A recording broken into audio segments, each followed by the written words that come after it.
matches between two of the top 10 in the FIFA World Rankings are by no means regular occurrences, so Hamburg should have a spectacle to savour today. It's the first time that these two sides have met in 14 years since a thrilling World Cup quarter-final in Nantes in France back in 1998. Brazilians triumphed that day by 3-2. Today they're without Alex Pato and David Luiz because of injury, taking even more experience out of a young squad. So the starting 11 average less than 7 caps a man. Milan defender Thiago Silva, far and away the most experienced of the starters, and he will partner debutant João, the Inter Milan centre-half. Oscar also makes his full debut in midfield, while Lucas Moura and Hulk, who've both been linked with Chelsea, also start.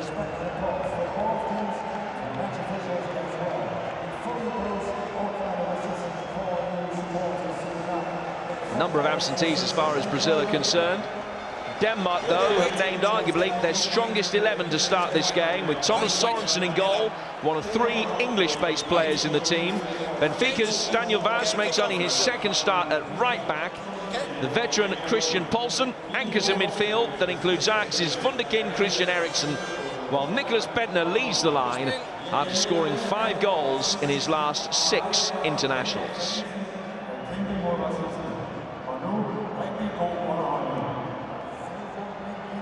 Denmark were impressive in finishing top of their group in qualifying for the European Championships. Their reward, a place in the so-called group of death at the Euros. At least they know that they go there, they won't have to face this man, Hulk, who has been linked with an £80 million move to Chelsea. Marcelo, another very familiar face, the Real Madrid left-back, bringing a little bit of experience to the defensive cordon of the side, but it is only his 10th cap today. Christian Poulsen, on the other hand, wins his 91st for Denmark. Their goalkeeper, Thomas Sorensen, even 10 ahead of him.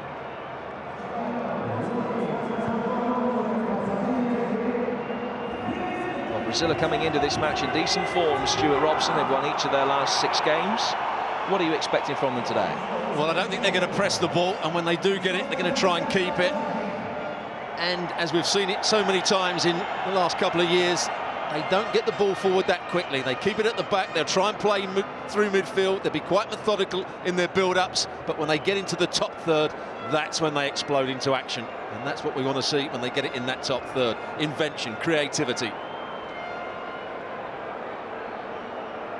It's Jefferson who's between the sticks today. He's the old man in this side. At the age of 29, he's likely to be one of the 3 over-age players in the Brazilian Olympic squad.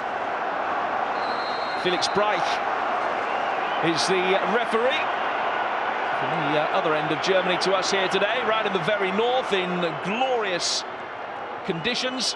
Brazil and Denmark both in their customary colours, the Brazilians kicking from left to right in this first half.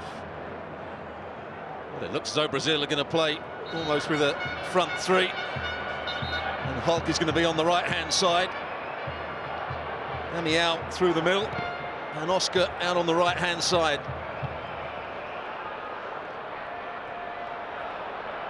Now here is Damião in the thick of the action straight away. Lucas Moura was the intended recipient of the pass. Lucas Moura, who's been linked with a move to Chelsea, although his agent has said, and the quote was, Chelsea can wait with everyone else until 2014. There is a general feeling that perhaps over the last few years, the impressive young talents of Brazilian football have been exported to Europe a little bit too quickly, and that it might be better for them to really make a name for themselves at home. Neymar, another that is doing that, still with Santos, of course. The only touch for Kroon-Deli in the midfield. He'll play on the left-hand side of the 3 in a 4-2-3-1 formation for Denmark. Many seasoned observers of the Danish national team, Stuart, thinking that the lack of firepower up front is their likely problem ahead of the European Championships, with only 2 recognised strikers in their 23-man squad. And you've got to look at Nicolas Bentner and say, what are his attributes? Yes, he's big, but he doesn't win enough balls in the air. Can he run behind? Yes, he can, but not with great pace. Can he twist and turn in and around the box? Not always. So I think that's a problem for them. Nicolas Bentner, although he rates himself very highly, and he has scored goals at international level, I think he can be a weakness as well for Denmark.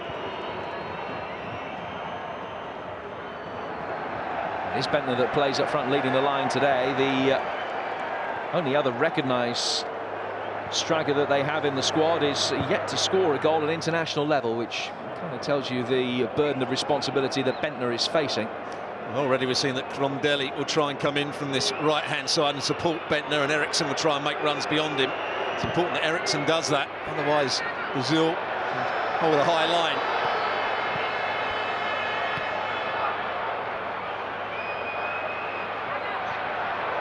Hulk trying to muscle his way through, but was beaten to it there by Agger. Now Christian Poulsen. These days plays his club football in France with a surprise package Evian. The familiar, unmistakable figure of Zimling in the midfield, finding Crondelli. And now Simon Poulsen making his way forward from left back. Now winning the first corner of the game. Yeah, decent move down the left-hand side. They created an overload. Fullback Simon Poulsen getting forward. Crondelli staying wide. Here's Eriksson. Good ball in towards the near post, where both Poulsen and Bentner attacked the ball. Only one of the Brazilian defenders went with them, but they couldn't make the most of the chance. Yeah, just looking at Danilo there in the near post zone, doesn't do his job properly. He's got to stop that ball going into that area. It's a good cross from Eriksson.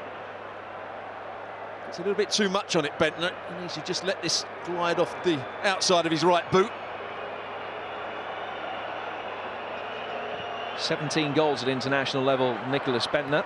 Only 8 for Sunderland this season.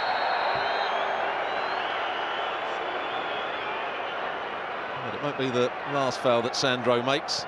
It's a reckless challenge from him. Seen a lot of him at Tottenham this season. While he's very competitive and a good footballer, does give away too many free kicks.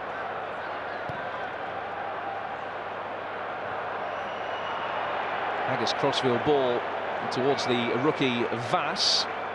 Morten Olsen is anything but a rookie. 102 caps as a player, 126 times the manager now of the Danish national team. In fact, his last ever international as a player at the age of 39 was against Brazil in a friendly back in the late 80s, and he scored a rare goal for a man who was a fullback of some repute down the years.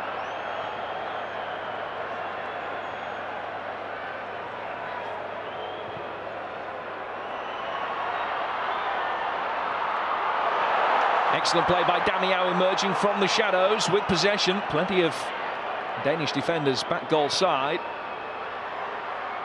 Danilo's cross a little bit too heavy for Hulk, and now to play for a goal kick. Well, I said before the game that it can be quite methodical and slow build-ups. That wasn't the case there. Game's been played at a good tempo here. Hulk's just swapped sides for the moment. What great control it was. Damiao making a forward run in behind the centre half, Agger.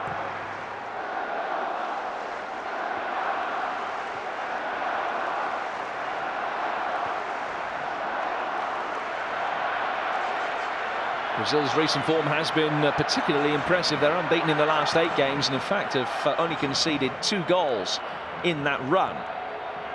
And winning each of their last 5 friendlies does sound impressive, although in fairness each of those victories was pretty narrow against largely limited opposition in low-scoring encounters, and it's not an archetypal Brazilian side this particular vintage, albeit of course that it's a young version of it that is here in Germany for this game today.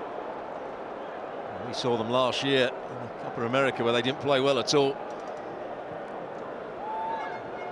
was on particularly poor pitches last year, but this is a great surface at Hamburg. In from Marcelo, and Damiao is offside. Damiao, I thought his run was a good one, just caught offside at the last minute. Poulsen steps up. Oof. There's a risk from Poulsen. Massive gamble he takes there to try and play him offside. I think he'd be better off just staying inside of him, seeing the run and dealing with it. Yeah, he's saying just in an inch or 2. Leandro Damiao, a player who's been linked with a move to Liverpool. He's been in a decent goal-scoring form in club football in Brazil in 2012. They're just starting the domestic season, but have been involved in the Copa Libertadores for a while now, and he scored 6 goals in 10 games in that tournament so far.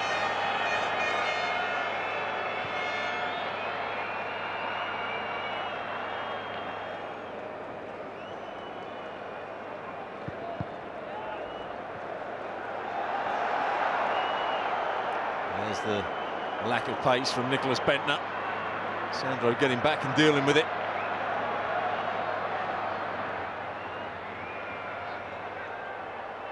Thiago Silva, very much the senior partner of the two centre-halves for Brazil. The linchpin of the AC Milan defensive unit that came close to retention of the Scudetto. Oscar starting this move. Hulk finding himself on the right-hand side again and brilliantly firing one in past Thomas Sorensen. That is why there are so many of the big clubs in Europe who are after his signature. Minimal backlift, just looks up, superb vision, and gives Brazil the early lead. Well, he picks up the ball in space. There's an overlapping run, so they don't get tight to him, and he strikes it brilliantly. Yes, the goalkeeper's got to take some criticism here, Sorensen, but the ball does dip and swerve on him, and it just dips at the last minute. But he really should do a lot better, the goalkeeper. You can see his feet going one way, then he tries to readjust, but what a strike. Hits through the back of the ball, and there's the dip, just underneath the goalkeeper's arms.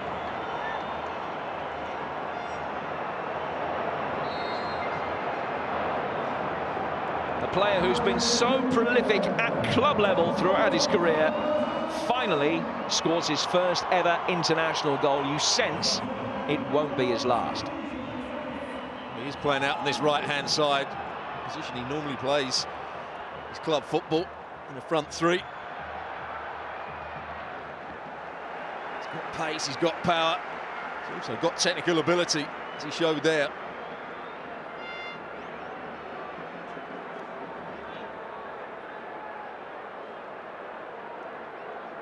So the Danes, looking for the instant response, have their second corner. And Jefferson can watch it safely onto the roof of his net after the flick header from Christian Poulsen. It's the second time they've had trouble in the opposed zone. Brazil, ball whipped into that area. Poulsen just getting his head on it. Once again, got too much on it.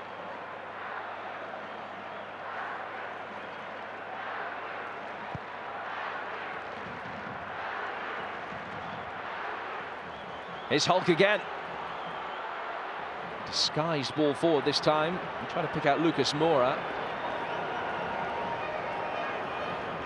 It's very much a front three that rotate their positions all the time. Lucas Moura is out on that left. He made a little diagonal run across the centre halves.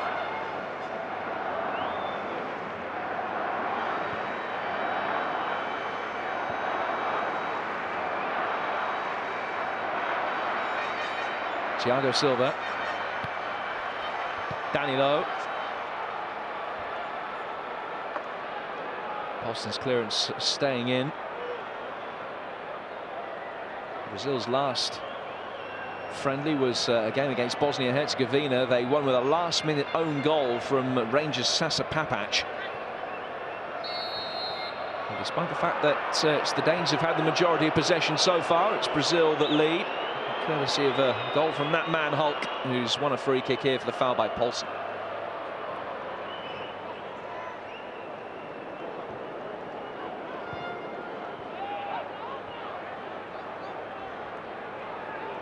Big day for this young man as well, João. Player that we've seen on the squad list of Inter Milan a fair few times this season without actually ever seeing him on the pitch. He signed from Internacional in Brazil. Couldn't get a game at Inter. Loaned out to Navarra, and he couldn't get a game there either. He does play for the Seleção today for the first time. Not too much for him to deal with so far. Here's Crondelli. Nice turn to get away from Hulk. He gave the ball away to Sandro.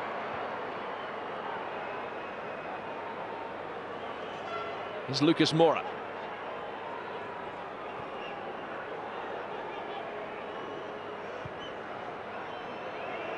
Quite happy to go back square just to keep possession. Brazil. Denmark trying to press.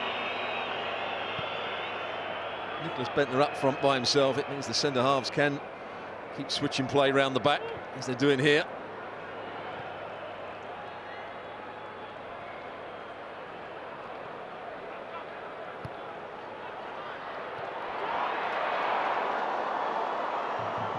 Sandro making his way forward this time.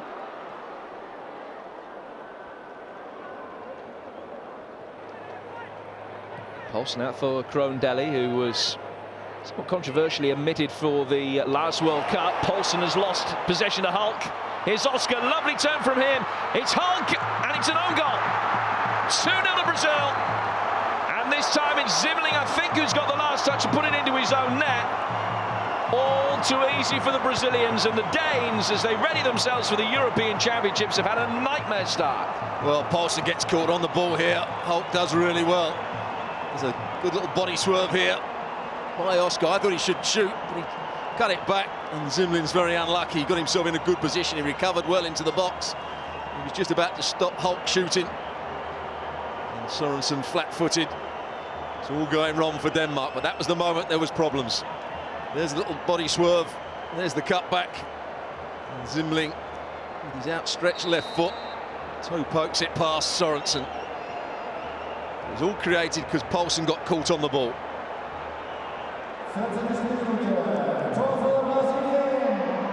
Delight for Mano Menezes, the man who succeeded Dunga after the World Cup elimination to Holland. Delight for all the Brazilian support here in Germany today. Krohn-Deli's ball inside the penalty area. Brazil, without having to work too hard to get there, 2 up inside the opening 15 minutes.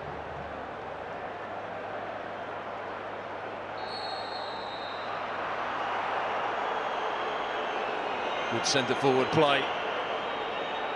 Deli out, holding up the ball against Kjær, waiting for support.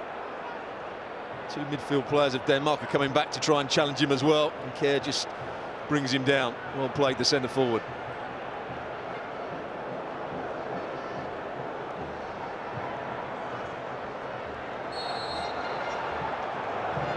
Second time this afternoon that there's been an offside flag raised against Leandro Damião.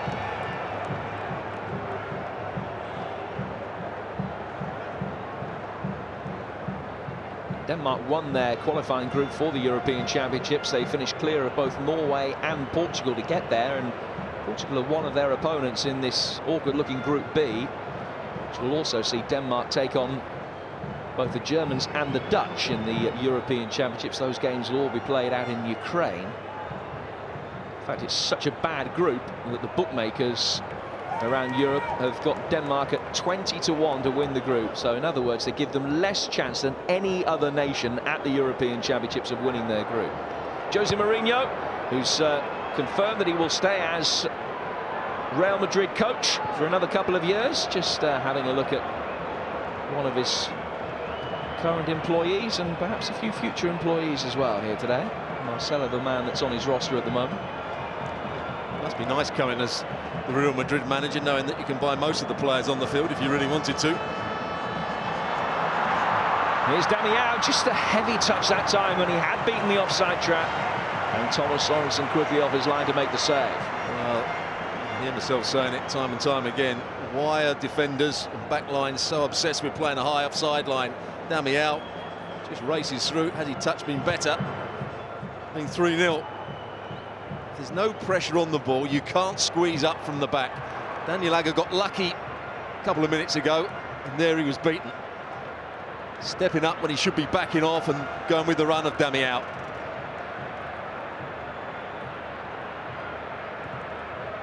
Seems as though coaches around the world are obsessed with teams holding a high line and trying to play offside.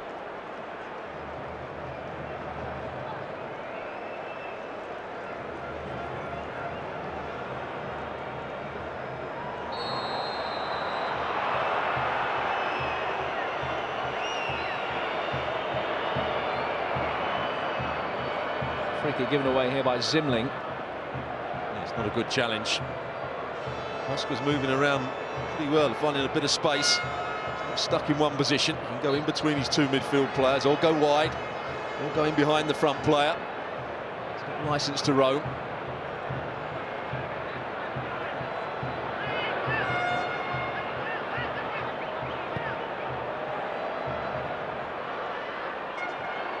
Zimmerling's the latest player to occupy that role in the Danish side.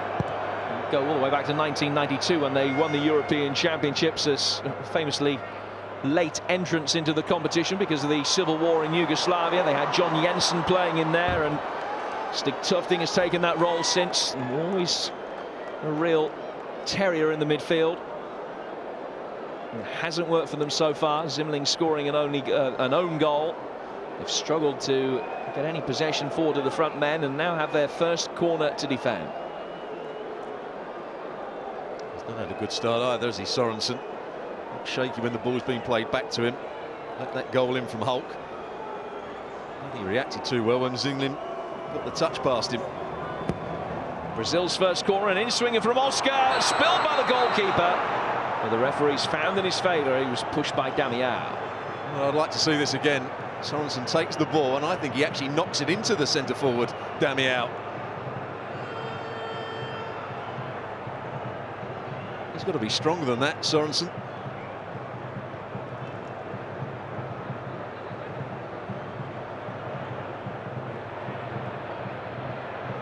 Thomas Sorensen won his 100th cap for the Danes in their last game, which was back in February. Beaten 2-0 at home by Russia in that match.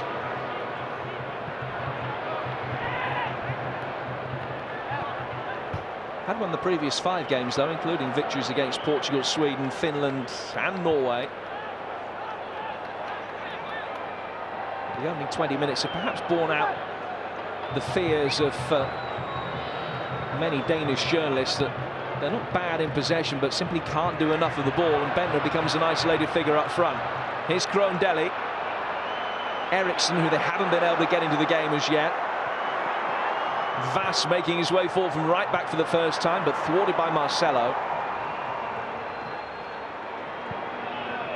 Kerr dived in a little bit there on Lucas Moura, and the free kick goes to Brazil.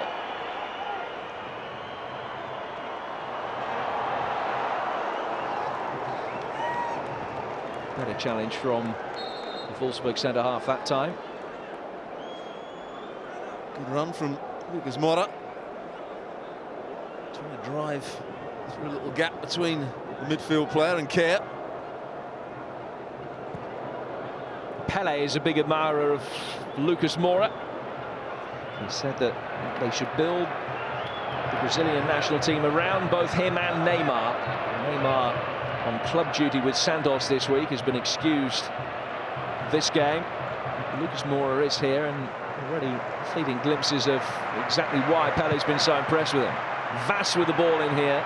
Bentner is only real target, and it was easy for Jefferson.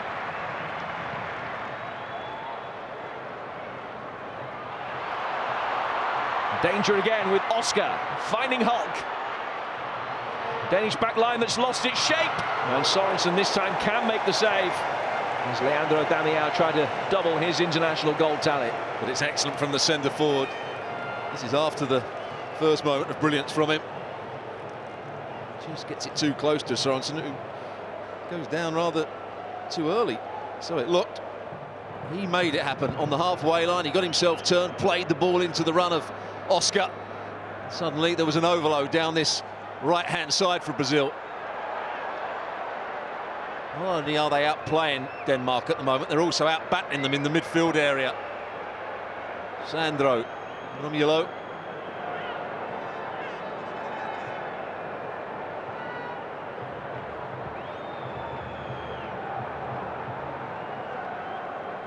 You look at Brazilian sides of years gone by, always been easy on the eye. And this one, as we've already mentioned, does have the ability to be a little bit more pragmatic, but nevertheless, no real surprise that Sandro and Romulo are doing a good job in there. But you would expect any Danish team to be particularly strong and industrious in that midfield area, and this one hasn't been today. Foul here by Poulsen on Hulk. Gives a free kick to Brazil. Oh, lovely crossfield pass.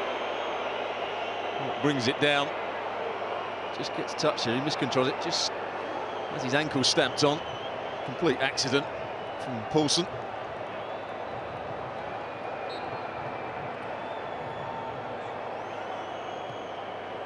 In modern football, no side can play pretty football without having to put their foot in and win the battles in midfield and defend well all around the pitch.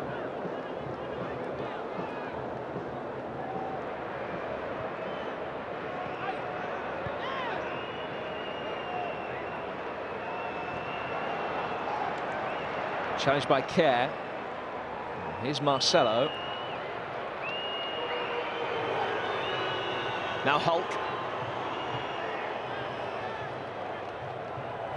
Simmerling's defensive header just buys his side a little bit of time. Crondelli then putting his foot in, and Oscar didn't like the decision, or the non-decision from the German referee. Given away though by Kerr. Christian Poulsen just wasn't alive as to what his teammate was going to do. Marcelo's ball in, cleared by Vass. Denmark, an accident waiting to happen defensively at the moment. Oh, they're all over the place, Denmark. When they try and play it from the back, they're being caught on it. That was Schön. He really made the wrong decision running away from the ball when he should be going towards it. Outplayed, outfought, and outthought at the moment.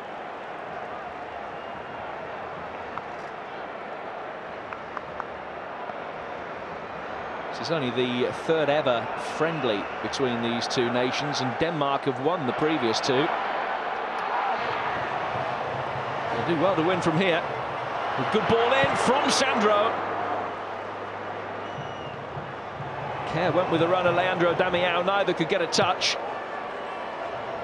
Too much on the cross from Danilo, but Voss possibly could have had better communication from his goalkeeper and fellow defenders. Instead, concedes the corner. Great run down the right-hand side from Sandro. He actually could have gone further because Zimmerling couldn't stay with him. Now, being an international friendly, there will be a host of changes made today. I wonder whether it was always part of Morten Olsen's plan to take his goalkeeper off this early in the game, though. And Stefan Andersen, once of Charlton, comes on to replace Stoke's Thomas Sorensen, who let's just feel the left-hand side of his back as he makes his way off there. Andersen's first act as a substitute goalkeeper to defend the corner. And he was nearly beaten. He had to back off there, Andersen. Comes into it cold because goalkeepers do so much warming up before the game starts, but then he has to go and sit back down again. Oscar just trying to deliver a cross into the box, nearly beats him at the far post. Don't know whether it's significant that it is Andersen that has been brought on rather than Manchester United's Anders Lindegaard, who is the other goalkeeper in Morten Olsen's 23-man squad. Marcelo very nearly beaten there, and in fact the free kick has gone against him. It was a double change that was made by the Danes. Thomas Karlenberg is the other player that has come on, and it is Karlenberg that has won this free kick.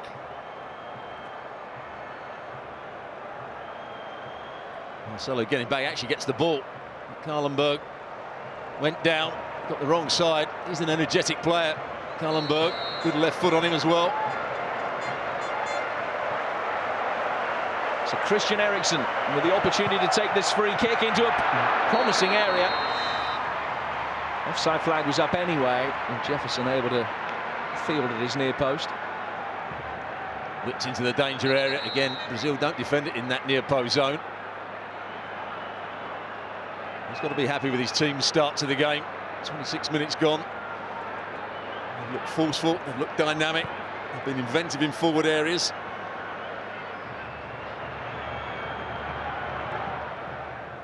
Only 3 defeats in 21 matches since taking over. Mano Menezes, who's the 6th different Brazilian coach since Morten Olsen took charge of Denmark.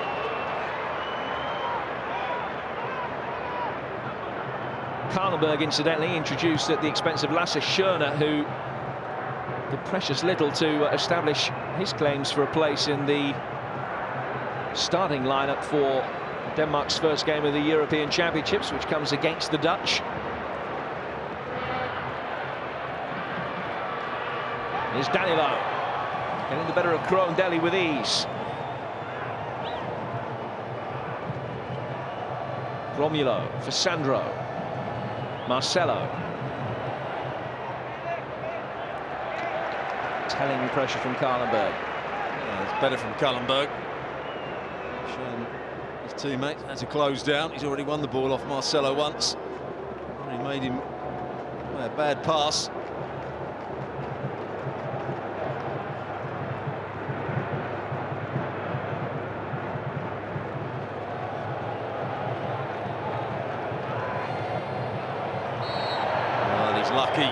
Very lucky, Paulson. Again, the midfield players of Brazil closing down quickly. Romulo just gave him a nudge, but Paulson needs to move his touch to the side rather than take it back and just invite the challenge to come in.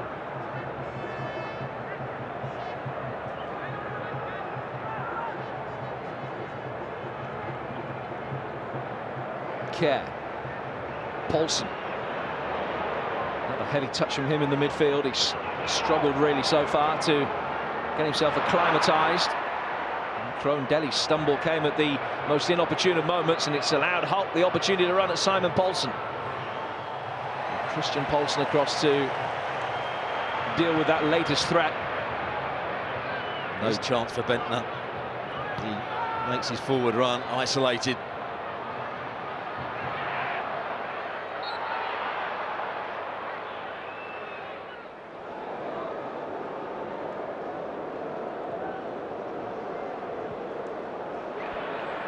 Been excellent, Oscar, on this occasion, just bringing down Zimlin. Zimlin's worked ever so hard, chasing around, but just can't get near the Brazilians at the moment.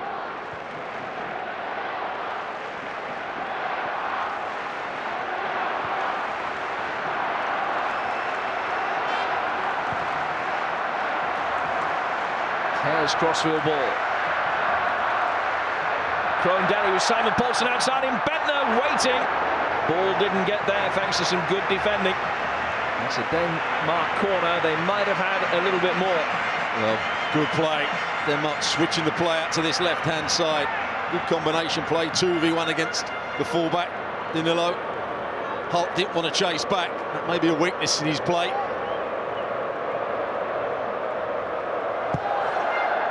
Eriksen's delivery into that near post area. Bentner trying to get a flick on the ball fall from Agger.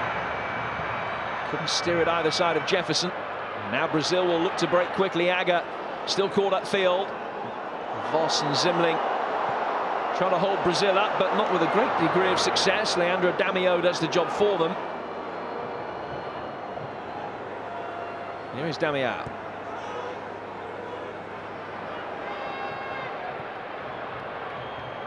Danilo hasn't featured too much for Porto since his big money move from Santos.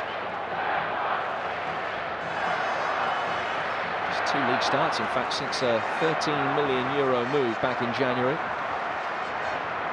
Oscar looked very assured in his first start for Brazil today. Romulo. Good movement off the ball, good confidence to take on Paulson. Here's Oscar. Might have hit it slightly earlier than he intended to. Paulson can get the ball away. I'm going to say the Brazilians look far fresher than the Danes. Whenever there's been a race, it has been the Brazilians that have won the race. But the threat, whenever Denmark switch the play quickly, because they play a front three, Brazil, they don't really want to come back and defend. A switch of play can cause them a problem. Create a 2v1 against the fullback. Marcelo one side, Danilo the other.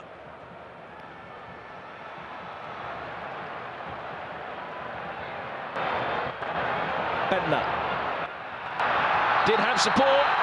Decent save from Jefferson, but the offside flag was up anyway.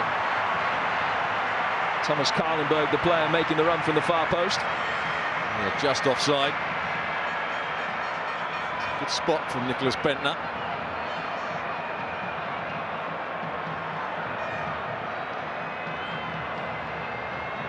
Jefferson hasn't had too much to do so far. One of 5 Brazil-based players in this starting line. So we talk about the freshness. Perhaps that is a factor coming into this game and into the Olympics on the back of not too much club football in recent months. Well, of course, the European players are at the end of their seasons. Here's Voss. Eriksen with a layoff. Deli. Blocked by Thiago Silva.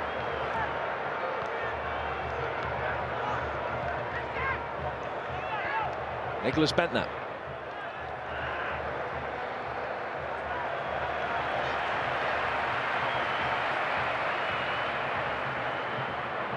Fast losing out to Marcelo. Lucas Moura.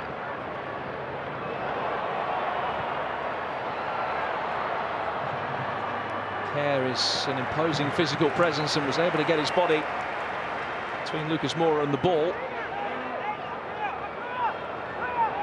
This is Eriksson. Now Krondelli. Paulson.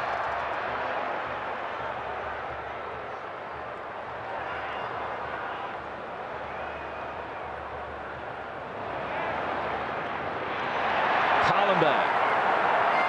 Would have been Denmark's most productive phase of the game so far. Fall from Zimling to Eriksson. Karlenberg. Back for Nicky Zimling. Better from Denmark. It's all happened since Karlenberg has been on that right-hand side, linking up the play, closing down well when Marcelo's got the ball. Zimling making a forward run. Just a bit more confidence now, Denmark.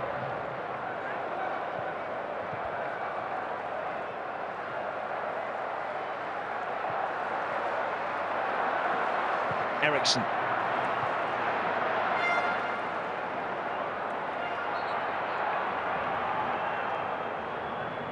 And a free kick given away by Christian Paulsen. 2 goals in the first 13 minutes, giving Brazil this advantage. Hulk scoring the first, Zimling putting through his own net for the second. Last time the two sides met, back in the World Cup quarter-final in '98, it was an even earlier goal. The second-minute lead for Denmark through Martin Jørgensen. Beto and Rivaldo then struck. There's that offside line again. No pressure on the ball. Karlenberg makes a diagonal run from the wide area. Certainly not offside. Juan starts going in higher up the field into midfield with Bentner. He's got to see the run of Karlenberg. It's not good defending by the number 14, Juan. Not a good touch either from Karlenberg. Better movement.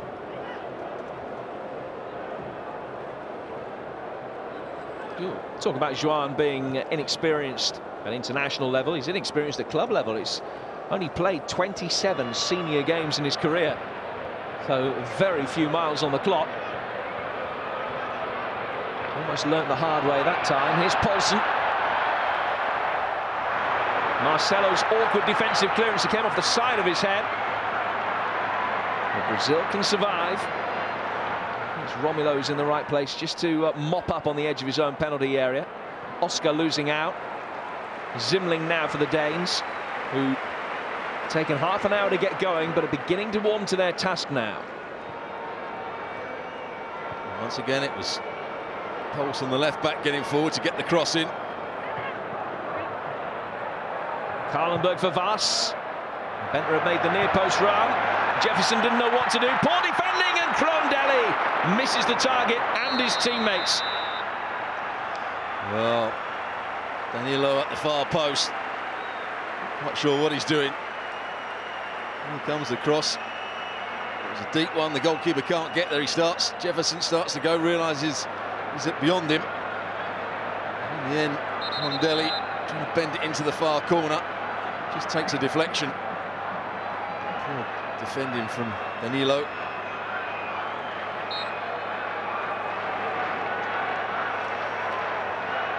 Well, he hits him on the hand, doesn't it?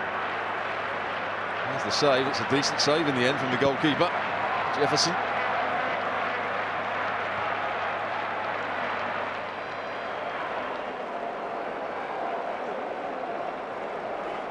You and I saw a lot of Danilo at the end of last season, during the summer. We weren't overly impressed, were we? Particularly his defensive qualities.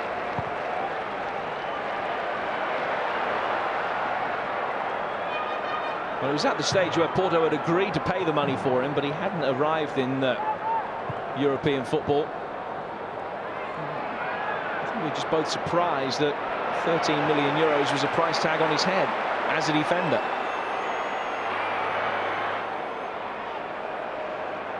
Here's Nicholas Bentner. Paulsen for Zimling, and now Karlenberg has been the catalyst for this Danish recovery. Zimling.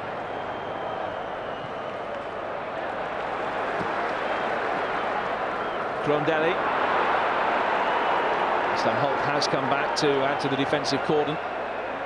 That's a lovely pass from him as well. Lucas Moura. Andre Damiao receiving the reverse pass. Marcelo. Sandro.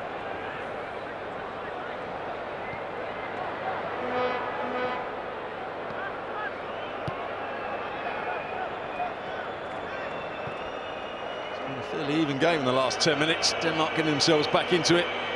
Some good movement from Kallenberg down that right-hand side. They've been tougher in midfield. Started to win the 50-50 challenges and the knockdowns. Once you do that, then you can start to play from there.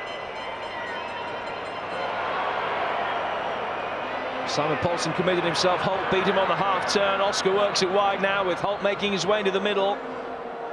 Damiao is there as well. Lucas Moura couldn't find him. Vast allowed Lucas Moura to come right into the box. When that ball was switched out, some defenders would have gone out and closed down and got tight, but I'm not sure that Vast fancies his pace. Now Hulk has it, and again Denmark architects of their own downfall here. 3-0.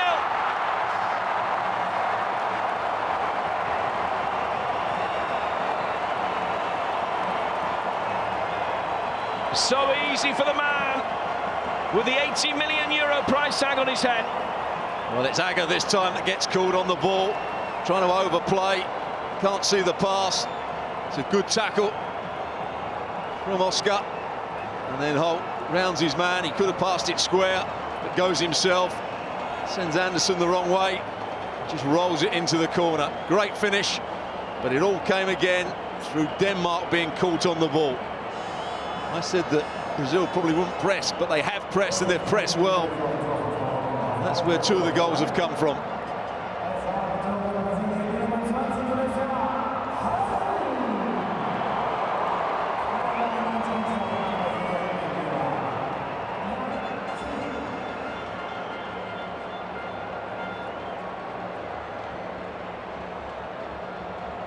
Well, he has been linked with a move to Chelsea. He's expected to have talks this week, according to his agent. Chelsea, one of 5 English clubs interested in signing him. He has that big money release clause in his contract, but seemingly there are quite a few that would be prepared to pay it. I just wonder whether Denmark, in preparing for Euro Championships, have been working really hard in training, because they look leggy. They look as if they can't get the ball out their feet. They've just been caught on the ball too many times. He can't believe it.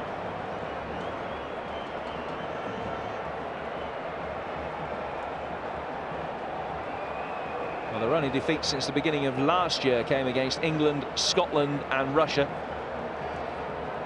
Safe to say Brazil will be adding their name to that list. More problems for them here, with an injury to Daniel Agger, their first choice centre-half. This does not look good. He was caught in possession. An awkward fall. It's poor play from him, but this is excellent from Hulk. Once he got it onto his left foot, goes past Kerr far too easily.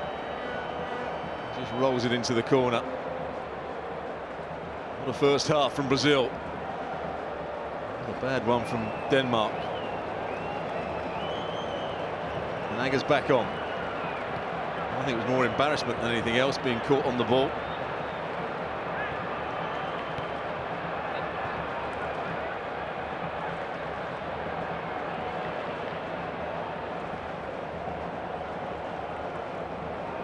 Do have other options in the squad at centre-half. Andreas Bjelland, who plays his club football in the Netherlands with Twente.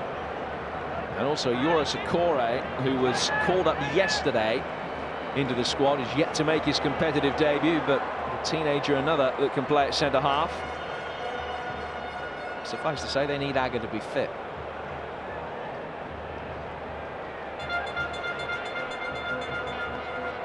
Still limping around as he played that forward pass. There's a back pass from Hulk.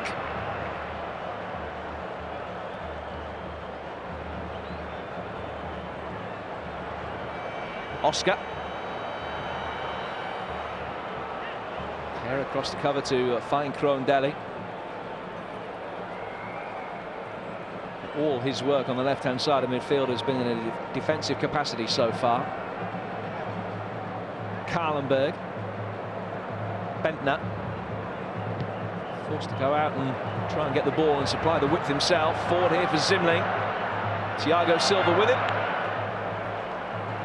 Managed to stay out of the way and make sure it was a goal kick, not a corner.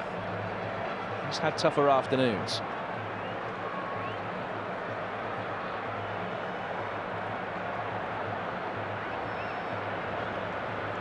There's only been a couple of little blips in Brazil's play. Juan allowed that ball over the top. He didn't see the run of Karlenberg. Karlenberg should have done better. And they haven't defended balls well into that near post zone, and they look vulnerable when balls are switched from one side of the pitch to the other quickly. The Danes haven't done that enough. Apart from that, they look a very competent outfit, don't they, at the moment? They could be 4 before half-time yet. The offside flag is up, though. Leandro Damião realised that the whistle had gone before he put the ball in the net. Just strays offside here. Again, we're only talking a foot or so, but he was offside. It's not a bad finish from him on the volley. His left foot. It's much easier when the whistle's already gone.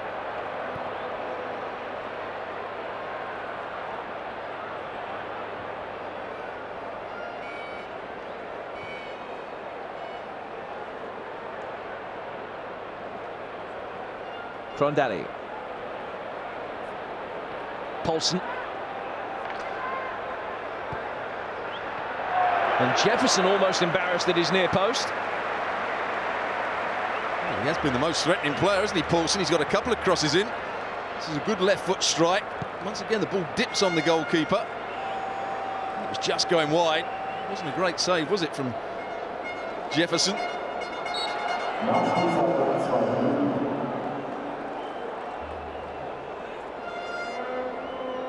Work for Martin Olsson to do at half-time and before the Euro Championships. And there's that shot again. Nobody following in. Well, undoubtedly there will be representatives of Holland, Portugal and Germany, who are Denmark's 3 opponents in the European Championships. They'll be here in Hamburg today. I think they'll be on the phone in a minute at half-time saying, Gaffer, there's one you don't have to worry about.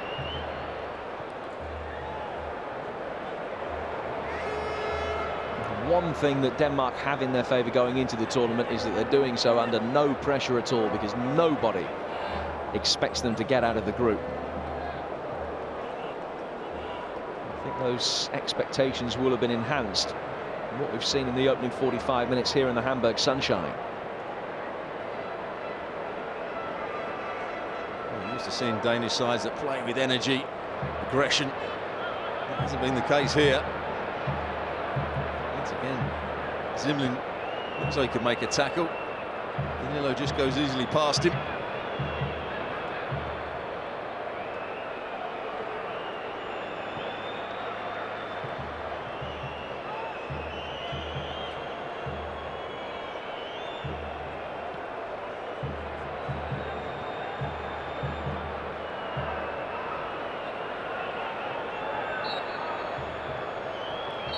It's been a stroll in the sunshine for this understrength Brazilian side, deprived of so many of their big hitters. No Neymar, no David Luiz, no Alex Pato, Ganso or Dani Alves. And yet Jefferson has hardly had a save to make, because Denmark have been masters of their own downfall. They've conceded 3 goals, 2 of them after players were caught in possession, and the other was an own goal. Nothing has gone right for the Danes so far. The Samba party in full swing in Hamburg, with Brazil 3 up at half-time.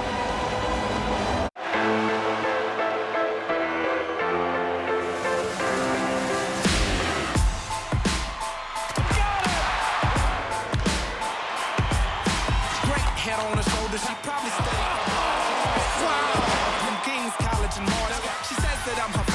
She admires the art. Michelangelo with the flow, Picasso with the bar. She's well put together like a piece by Gershwin. Renaissance style. What a goal! Fix a smile and pack your bags real good, baby. Way back and gone! Tell me how you feel. What's your fantasy? I see you spin. Oh, what a shot! You can put your feet up. Be my senorita. We ain't got to rush. Goes the dynamite! You'll be in the highlight, soaking up the sunlight. Anything you want, it's yours. Emphatic from the spot! You should. You say you never had it so good. Sublime football all round!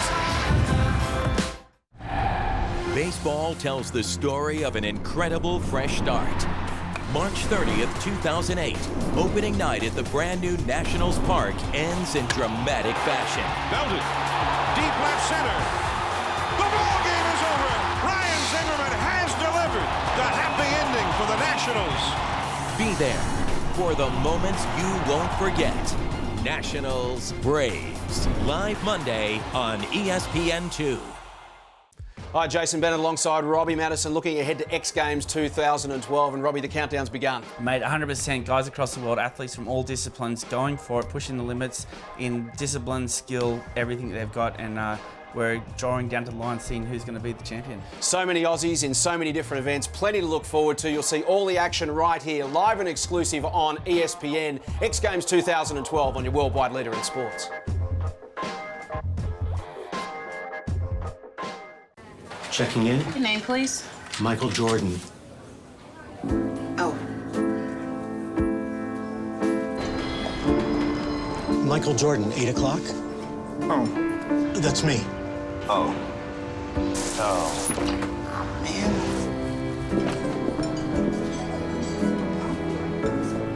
How you doing?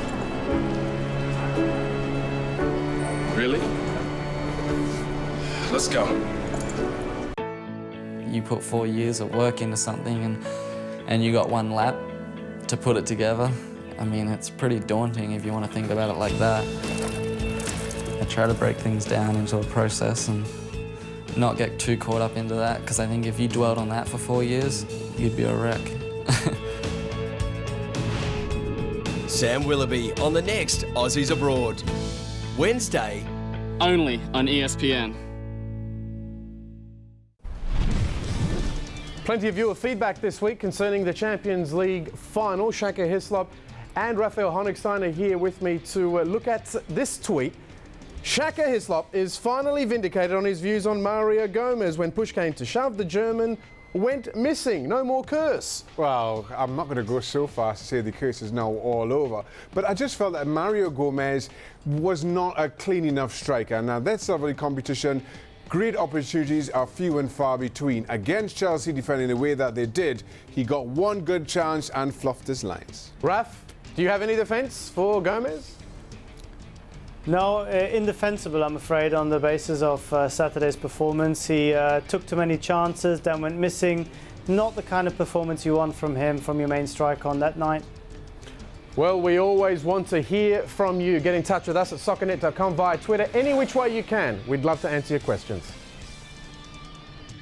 The countdown to Euro 2012 continues. What a goal! The 2008 European champions gear up for this year's tournament with a friendly against the Serbian national team. Tonight, Spain-Serbia, live on ESPN. It began with over 11 million spellers, whittled down to 278 of the world's best. From Washington, D.C., they'll compete in the biggest moment of their young lives. N-U Symatricus. Is it Greek? ESPN presents the 2012 Scripps National Spelling Bee.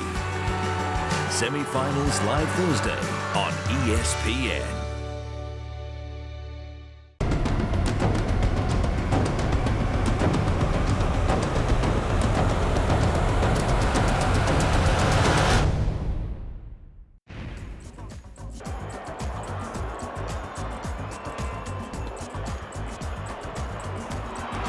ESPN's coverage of the Brazil World Tour, and it's pretty comfortable at half-time for the Seleção.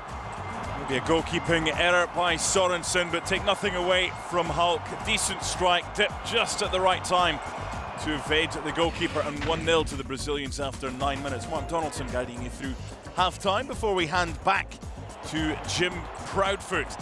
It was not a good start to this game for the Danes, and Nicky Zimling, unfortunately for him, getting the touch, the final touch to take it past Thomas Sorensen, and it was 2-0.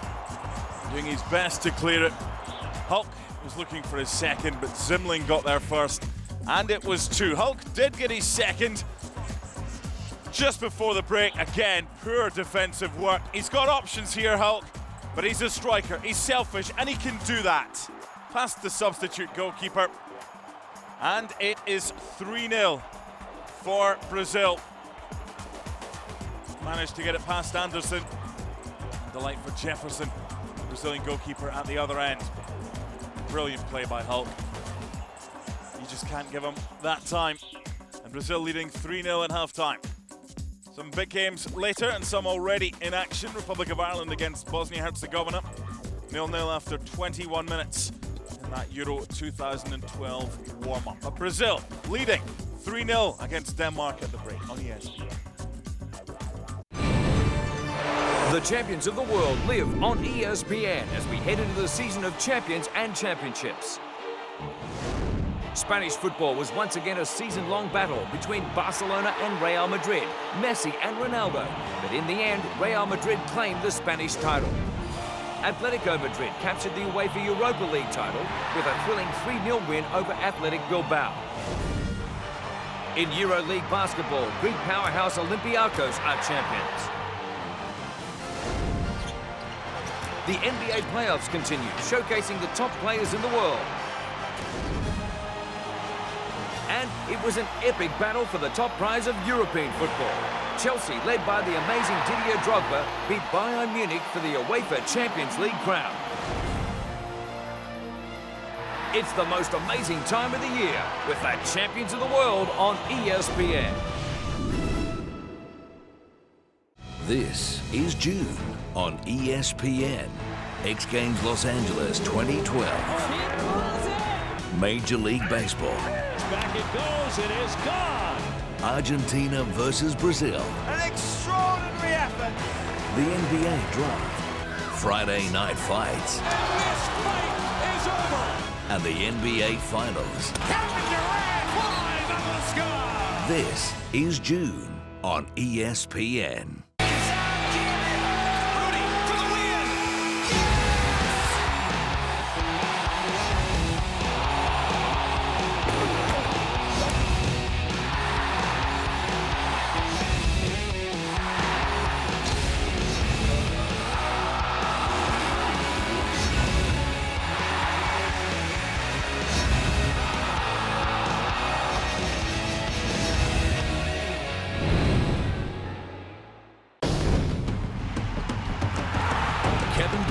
Leads the Thunder against Tim Duncan and the Spurs in Game 1 of the Western Conference Finals. The march to the finals is on. Thunder Spurs live Monday on ESPN, the home of the Western and Eastern Conference Finals. Your #1 source for everything from the world of football is now on 6 days a week. That just ignites your passion for these sort of games. You'll get more analysis and discussion than ever before. I'm going to disagree with Gavin a little bit here. Disagree. There's going to be colossal. I don't think it's the last we've heard of this argument. From a panel of experts on the major topics of the game. You couldn't have summed it any better. Thank you very much. ESPN SoccerNet Press Pass. Now on 6 days a week, only on ESPN. Playback ESPN, Major League Soccer, Chivas USA versus LA Galaxy. Bolaños off the post! And finally an attack to excite the crowd here. Bolaños towards the midfield. The support is gone, he goes down. Mark Geiger's not buying it, he was down in the area. May have oversold it. Poked away. 70 minutes deep now. Minda. Kirk. Play on! Oh, it's blocked off the line, and it's going to be a red card. And just like that, the penalty kick will ensue. A straight red for Lopez. Yes! Tucks it away, and Correa with his second goal of the season. And in the 72nd minute, gives Chivas USA a 1-0 lead over 10-man LA. This was supposed to be the super season, and they are now the whipping boys in their own city. The countdown to Euro 2012 continues. What a goal! The 2008 European champions gear up for this year's tournament with a friendly against the Serbian national team. Tonight, Spain-Serbia, live on ESPN. Baseball tells the story of an incredible fresh start. March 30th, 2008, opening night at the brand new Nationals Park ends in dramatic fashion. Belted, deep left center. The ball game is over. Ryan Zimmerman has delivered the happy ending for the Nationals. Be there for the moments you won't forget. Nationals Braves, live Monday on ESPN2.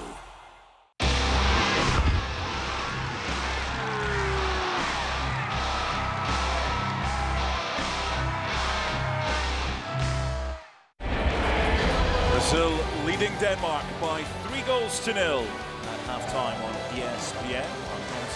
Another few moments before we hand back to our match commentator Jim Proudfoot for the second half in Hamburg. It's like a face-saving exercise now for the Danes. Plenty international action this weekend, and coming up, Spain against Serbia on ESPN. Check your guides for that one. Hey, Jason Bennett alongside Sal Masekela. Looking forward to X Games 2012, one of the highlights on the world sporting calendar. So much to look forward to once again this year. Indeed, the world's best action sports athletes are putting their final touches on many maneuvers that we have not yet seen, but we'll see them at X Games. And you'll see them only on ESPN, live and exclusive. Our coverage starts June 29. Don't miss the X Games, only on your worldwide leader in sports.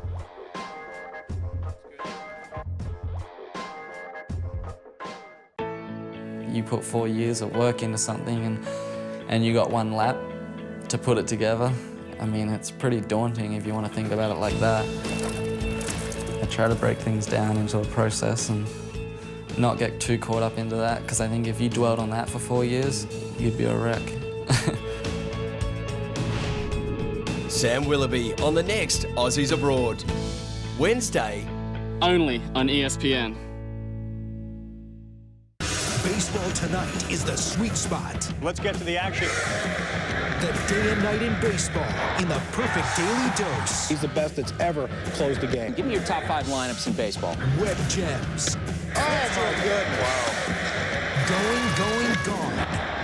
And our guy's unmatched style. He's got big ears and helps him stay back on those balls. Do I really sound like that? Swing into the season with Baseball Tonight.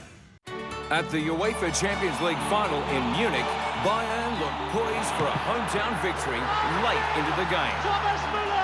But through patience, strong defence and sheer determination, Chelsea have an equaliser! Didier Drogba! Chelsea persevered against all odds. We congratulate Chelsea FC.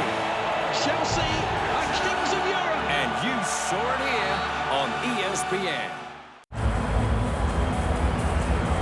Welcome back to the Intec Arena in Hamburg. The halftime score, Brazil 3, Denmark 0, and it has been every bit as comfortable as that scoreline makes it sound. Those Danish supporters there enjoying themselves. I think probably a fairer reflection is that they're putting a brave face on it, because they have been desperate in many, many different areas over the field as a whole, particularly defensively. We've talked about the fact that up front they're likely to struggle with the balance and build-up of the squad. Defensively, they have been pretty sound by and large through the qualification campaign. Stuart Robson's alongside me, Stu. They haven't been defensively sound today. No, they haven't defended well, but they haven't passed it well, and they've been caught on the ball too many times. Daniel Agger trying to come out from the back. They've passed it into midfield. Brazil have intercepted balls or won the ball back, then counter-attacked quickly and created chances. And the midfield players, Eriksson, Zimlin, Poulsen, haven't got to grips with Sandro, Romulo and Oscar, who keeps coming in from a wide area, comes in between those two players and has dictated the play to a certain degree. They've got to make sure they win the battle in this second half, Denmark, before they start playing. Now, we are expecting that there will be a change in personnel before the second half starts. Jakob Poulsen has been warming up quite vigorously throughout the half-time interval, and it does seem as though he will come on, quite possibly for his namesake Christian Poulsen, the former Liverpool man, who was caught in possession and at fault for one of the goals. But we will find out in a moment exactly who is coming off. Hulk has scored twice in what has been a very comfortable afternoon for him. His fourth international start for Brazil. He'd made a whole host of substitute appearances as well, but hadn't scored prior to today. But he's got 2 in the first half here. There is Jakob Poulsen, and confirmation that it is Christian Poulsen who he replaces for the second 45 minutes. 6 substitutions are allowed. Denmark have now made 3.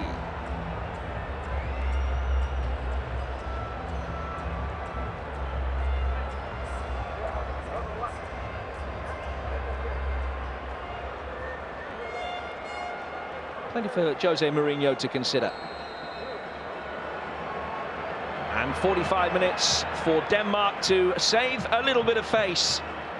Almost inconceivable that they will be able to save the match from this position after a desperate defensive performance in the opening 45.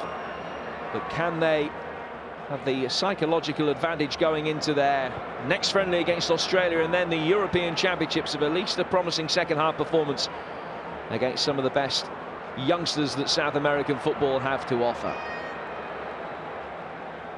2 changes made by Denmark in the first half, with Andersen and Karlenberg coming on, and Jakob Poulsen is on in the second half as well, replacing Christian Poulsen in the engine room of the Danish midfield. Denmark in their red and white, kick from left to right, with Bentner trying to find Eriksen.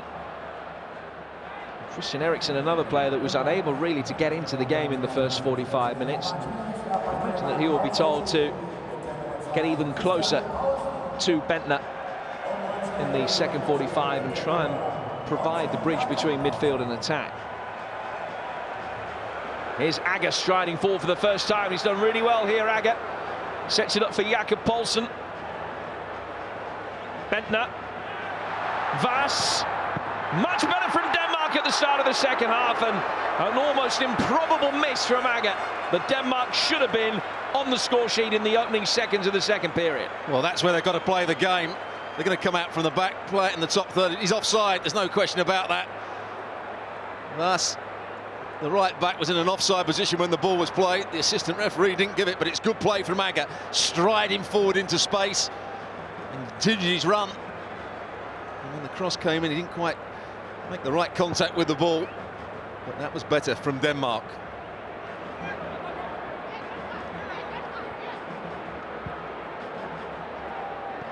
Well, for all the fact that they've only got 2 strikers in the 23-man squad, by and large they do score in games. They were beaten 2-0 by Russia in the last match, which was only their second failure to score in the last 18 internationals. European Championship seen as a chance for salvation after such a hugely disappointing World Cup campaign in 2010. Several of these players were involved in that. Lost to both Holland and Japan. Narrowly beat Cameroon. But it was a campaign in which they underachieved, no doubt about that. Morten Olsen, having signed an extension to his contract recently, which will see him coach Denmark through to the end of the 2014 World Cup campaign, still will know that another disappointing European campaign won't do him any favours. There's been a better start from them in the second half. Long ball forward, too long for Bentner, and picked up by Jefferson. Well, on that occasion, the 2 centre-halves didn't see the long ball coming, and Bentner was in behind Juan. Caught by surprise, the 2 centre-halves, by that big long ball forward.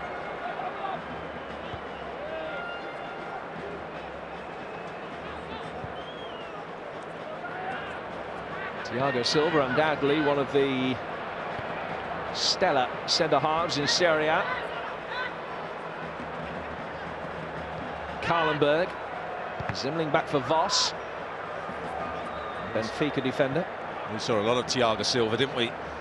Through the winter, through the last season. He was absolutely outstanding. If there's one criticism of him, when balls come into the box, he's not a good header of the ball. with his reading of the game, his speed, his ability to come out from the back with the ball, make him a very, very good player. Bentner dropping deep. Luca Paulsen upsight really by Marcelo.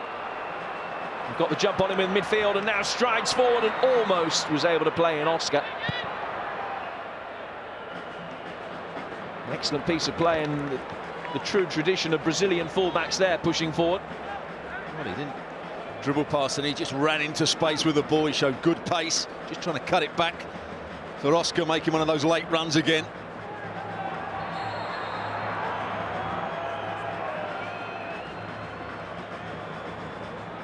Said a few words at half-time.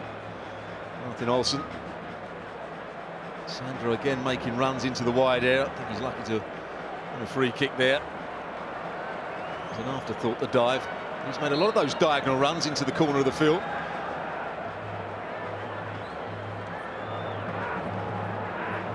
Hulk, a real physical presence, but he takes the free kicks rather than tries to get on the end of them.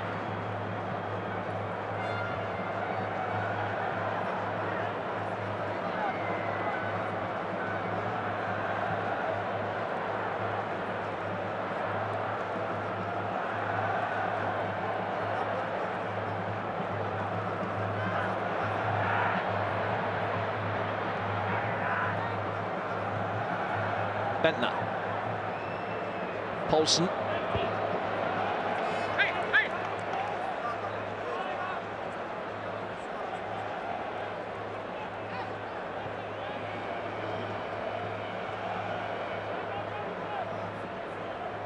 Plenty of conjecture as to the identity of the three overage players in the Brazilian Olympic squad. And of course, nothing is yet set in stone.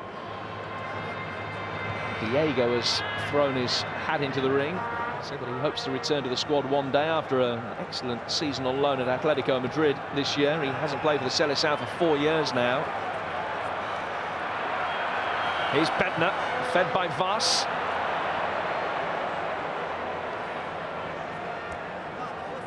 Back from Kroondeli for Christian Eriksen. Nice turn to get the ball inside the penalty area. Only found Jefferson when there were two teammates lurking. Yeah, it'd be interesting to see whether Vass was offside there, making the forward run from his full-back position.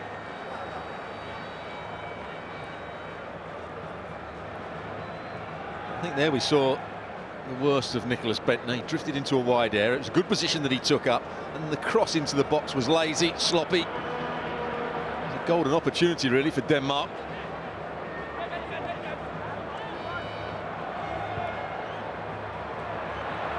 Poor crossfield ball, seized upon by Karlenberg.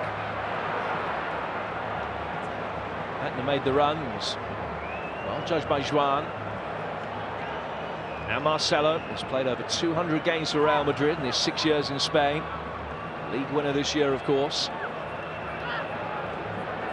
Oscar. Romulo. And flappable Thiago Silva. Danilo.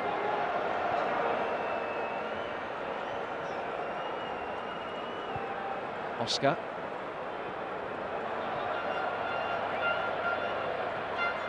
Those trademark runs that Oscar makes have got him his fair share of goals in the past. He scored a hat-trick against Portugal in the Under-20 World Cup final from midfield. Undoubtedly a real star of the future, just his third cap today. It's probably been more impressive than Lucas Moura, really, in the evidence of today's match. Kroondeli's ball inside the penalty area. Eriksen trying to set it up for Simon Paulsen. Away by Lucas Moura.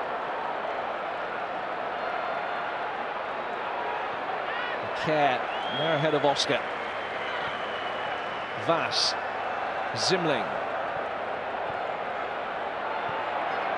Bentner's first time ball was intended for Karlenberg.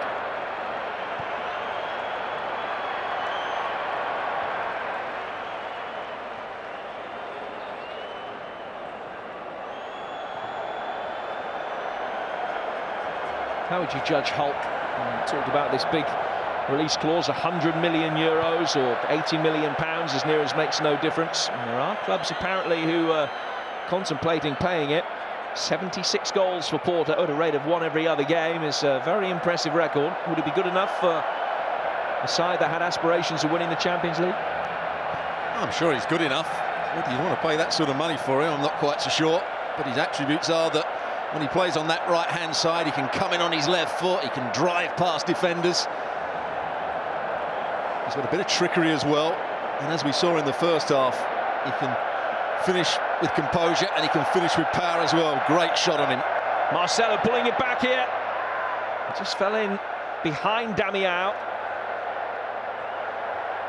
Couldn't adjust his feet quickly enough to be able to get a shot in, and Denmark will play their way out from the back with Poulsen and Agger.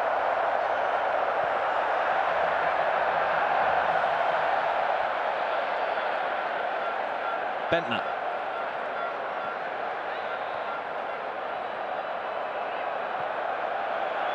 Poor pass from Nicholas Bentner again. So when he doesn't get a lot of the ball, he starts drifting into really wide areas. That's okay if you've got other players running through the middle, but Denmark haven't really. Here's Marcelo getting to the byline, cuts it back, but not good control from Damiao on that occasion.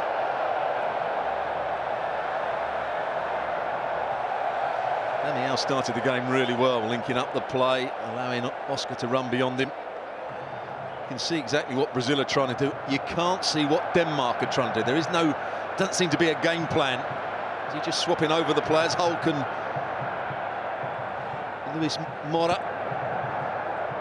That's what I think he was trying to say, the coach. There you see it. Lucas Moura going over to the far side. Hulk coming over to this side.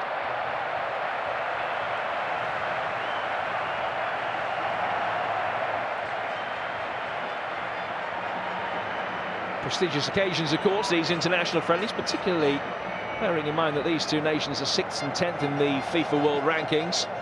Nevertheless, they are important stages for coaches to experiment. Variety of play, variety of tactics, possibly of formations as well, although both of these countries are pretty set in stone with the way that they do like to shape up.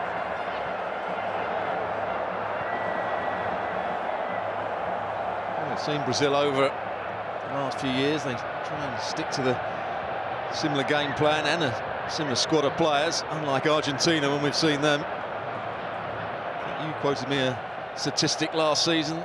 You something like 130 players in a year, calendar year. They only play 3 games. Now they do get through them. More continuity amongst the Brazilian selections, it has to be said.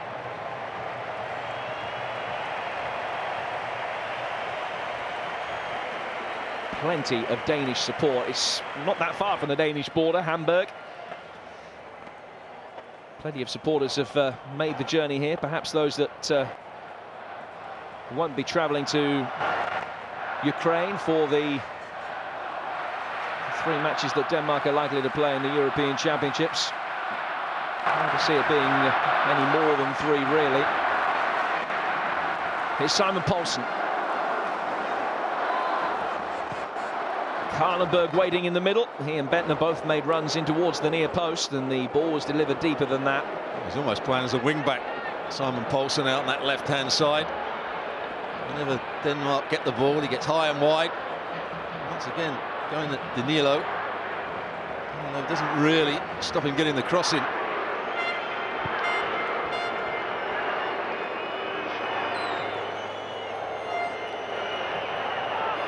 Marcelo. Hulk. Kerr across the cover. Interesting to see where he's playing his club football next season. Simon Kerr, having been on loan back in Italy this year with Roma.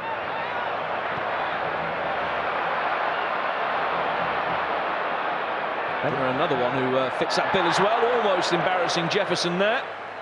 And that's a goal kick, though. Yeah, Jefferson taking a risk. He didn't really close down with great urgency, did he, Nicholas Bentner? It's almost a token effort to start with.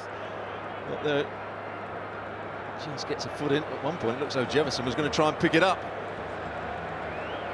But excellent play from Thiago Silva. Got there before Bentner, just rolled it back to his goalkeeper.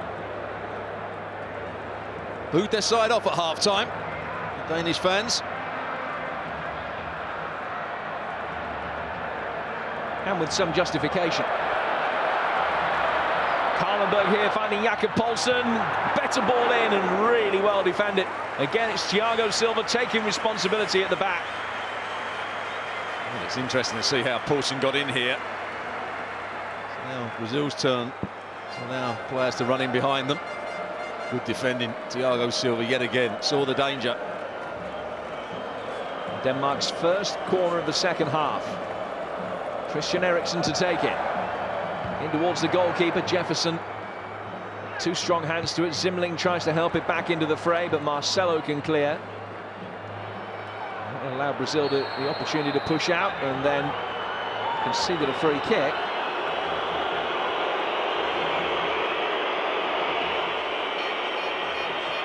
There's every right to go for the ball. It's bouncing between them. Yes, it's probably a foul, but isn't that bad. That's the right back. Jefferson going over the top of Sandro to punch that one clear.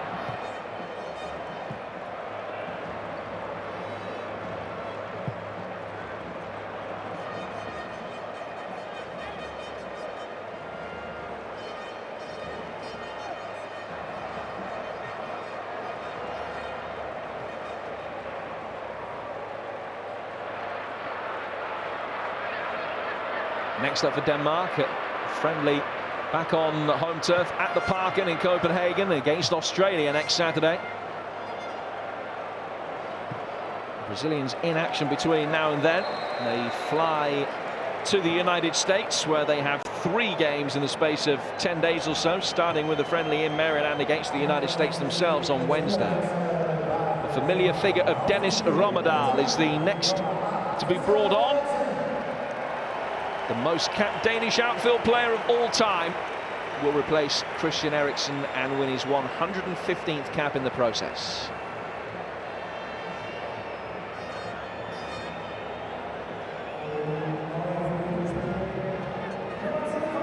So on comes Rommedahl, who featured in all 4 matches at the last European Championship campaign back in 2004. He scored in 2 separate World Cups.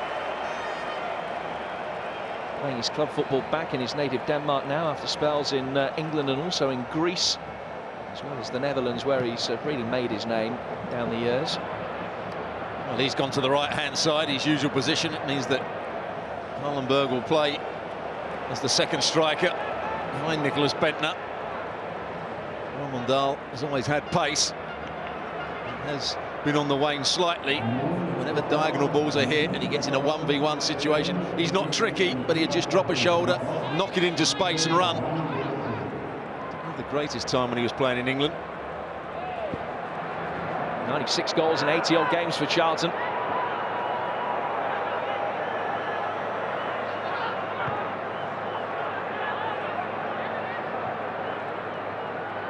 Player who would have been forgiven for changing his name by deed poll to the enigmatic Dennis Rommedahl, because that's what he was always called in his time playing football in London. He always looked a better player when he was in the red shirt of Denmark, rather than the Charlton one.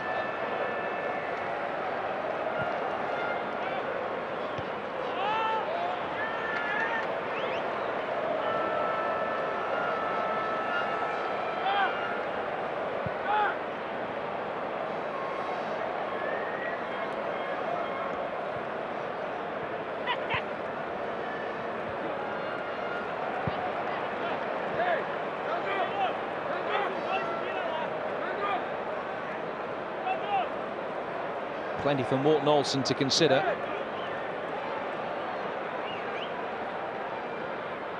A week before their next friendly, as well as an extensive training program, of course. And then only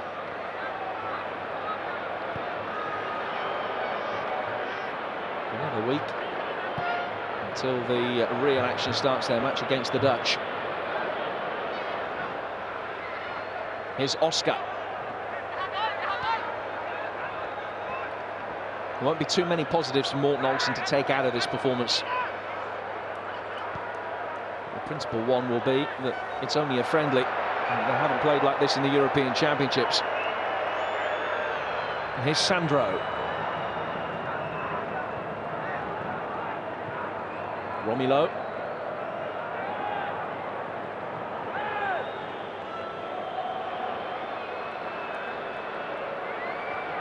Asked enough questions, have they, Denmark?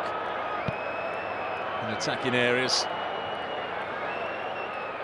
A couple of times that Johan has had to make decisions. He's made the wrong ones, but apart from that, they've really been threatened. Thiago Silva's had a very easy afternoon, but now there's problems. An opportunity for Romelu to use that pace. The delivery not the best. The second time of asking, it was much better deep towards Karlenberg. Jefferson beating the ball away. That was Dennis Rommedahl all over. Plenty of pace and no end product. And he tried to cut it back for Nicholas Bentner, who was arriving late in the box. The second one was a better cross. But Marcelo went to sleep to allow Rommedahl to get in behind him. And Johan wasn't round on the cover either.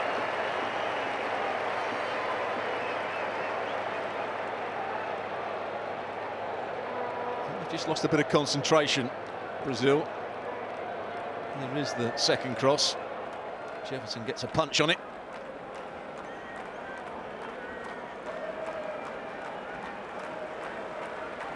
With Eriksson having been replaced, it's Krondelli who will take the corners now. Rommedahl trying to make life difficult. Jefferson's come a long way to meet it. Good handling from the Botafogo goalkeeper.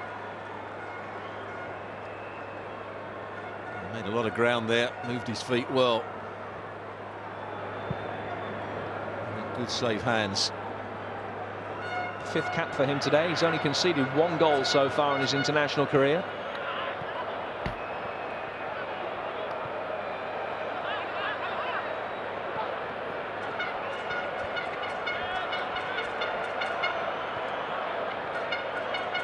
Oscar.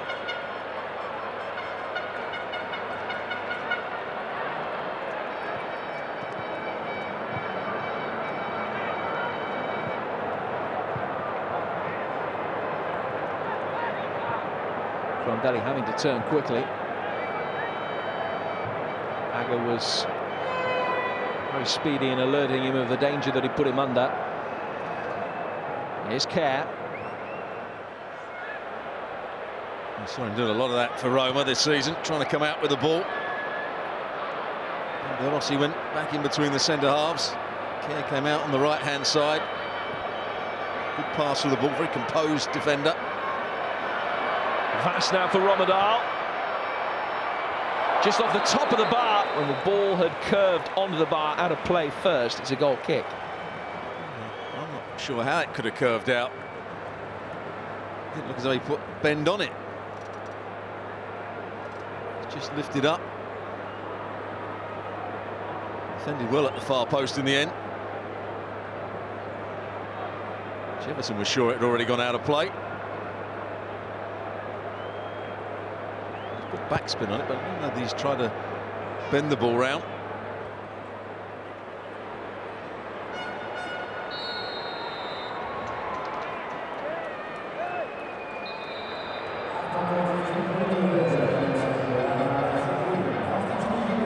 Time for the first Brazilian substitution, and it's Alexandro who is going to be coming on. The Porto left back will replace Marcelo, a straight swap in that back four.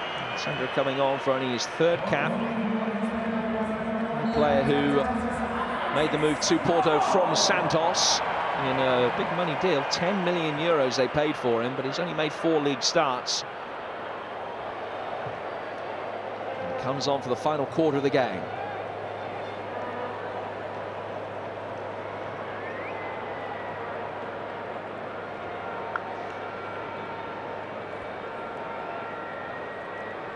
Menezes seen enough when Marcelo didn't chase back. Last time Rommedahl got in behind him.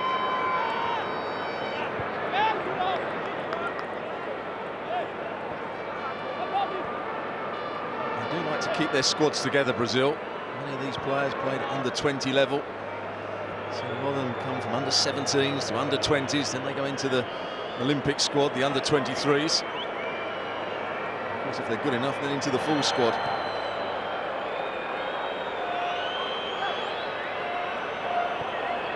And the one disadvantage that this Brazilian team will have over the next 2 or 3 years is the fact that they're not going to be playing any competitive games apart from the Olympics, because clearly they don't have to qualify for the 2014 World Cup. It's being held in Brazil. And that normally engaging, fantastic South American qualifying campaign will be bereft of the Seleção.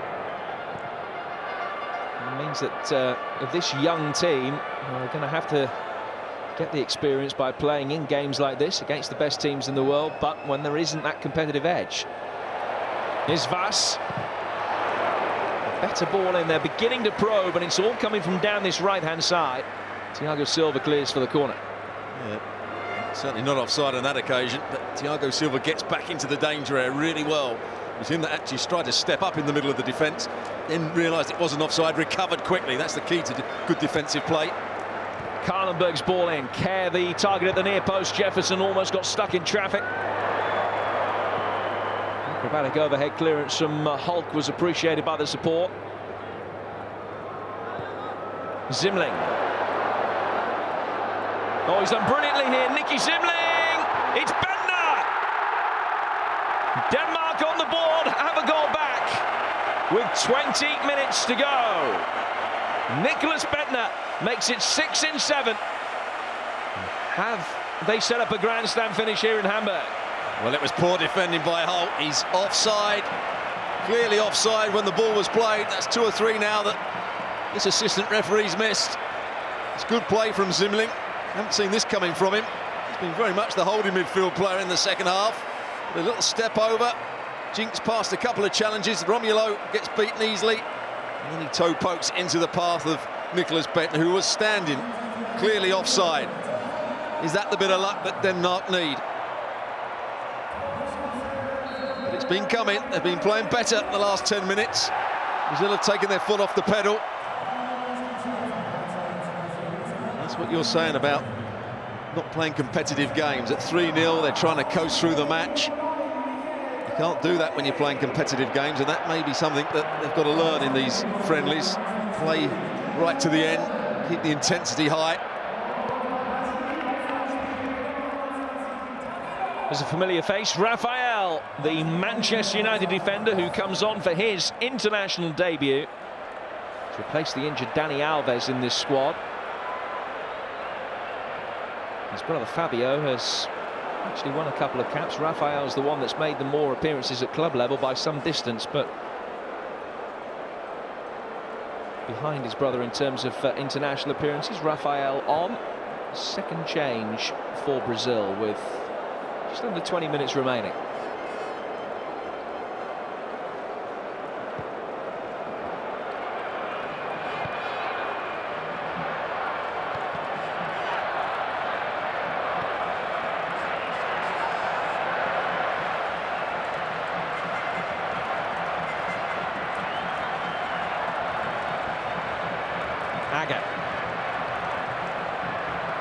Another goal back now in the next 5-6 minutes will make for a very interesting climax. Wide from Poulsen to his namesake Simon Poulsen. That's what I think Rafael does well. Probably better than Danilo did it. He gets tight when that ball was played out to Poulsen. He rushes out. Yes, he opens himself up for Poulsen to play a 1-2 around him. But he's got quick feet, Rafael. He's a determined defender. Doesn't drop off and allow attackers to run at him. He goes and presses them.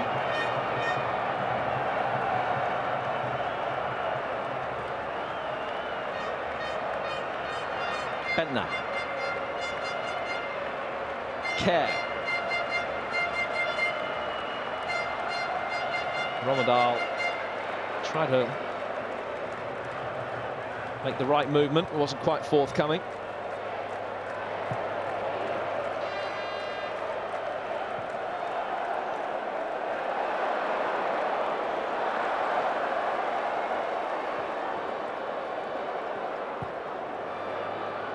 Rafael on for Danilo. Incidentally, the Danes have made another change as well. Nicholas Pedersen has come on for Michael Krohn-Deli. Nicholas Pedersen, who plays his club football for Groningen, the other striker in the squad, along with Bentner. And gets his place in the squad, having only scored one league goal all season. Romadal offside here, and it's a free kick to Brazil. I think the assistant referee, has he woken up and made the right decision here? Yeah, he was offside when the ball was played. Quite right.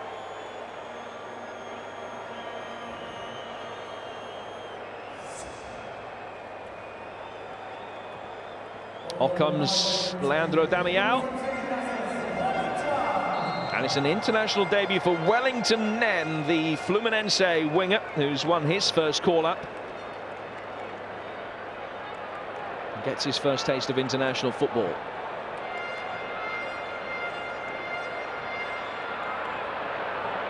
He started off on the right-hand side of the three up front. Game becoming much more stretched now. Karlenberg,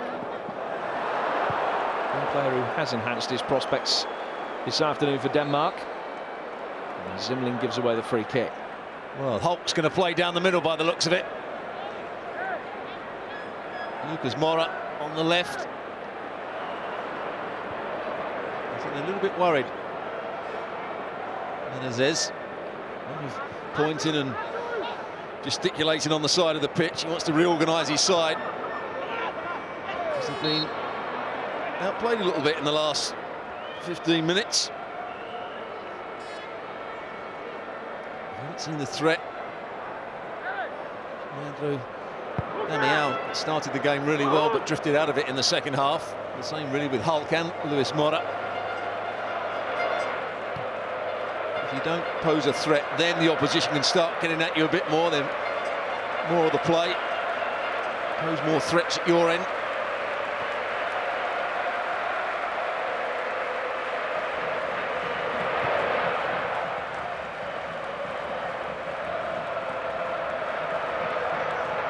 Sandro. Good play from the Tottenham man to find Hulk.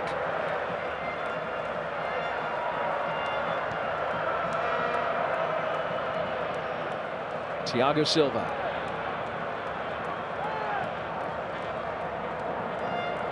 Wellington Nen.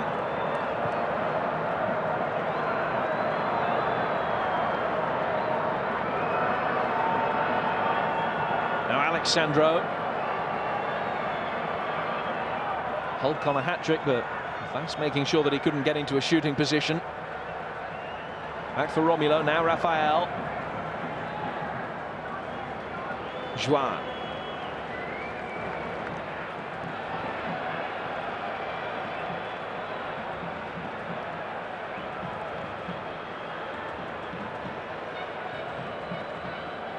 Ramirez, another player that had been widely linked with a place in this Brazilian squad, and his erstwhile Chelsea teammate Jose Basinga was saying it was a complete injustice that Ramirez wasn't in that squad. He had an excellent World Cup campaign, of course, Ramirez. Seemingly overlooked for the Olympics. It's the one tournament that Brazil have never won.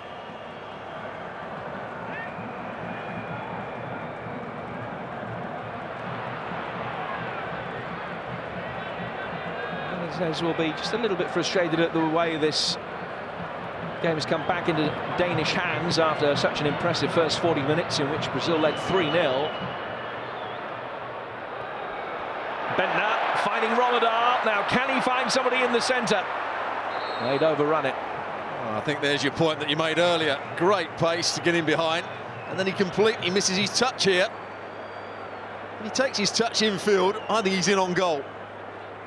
Gets in behind Alexandro. And the ball well out in the end, but if he'd taken his touch infield, there was real danger.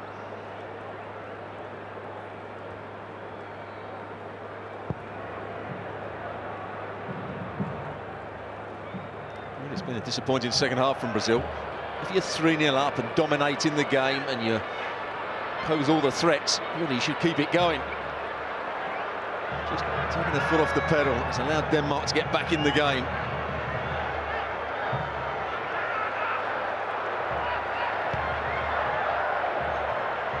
Fall from Agger.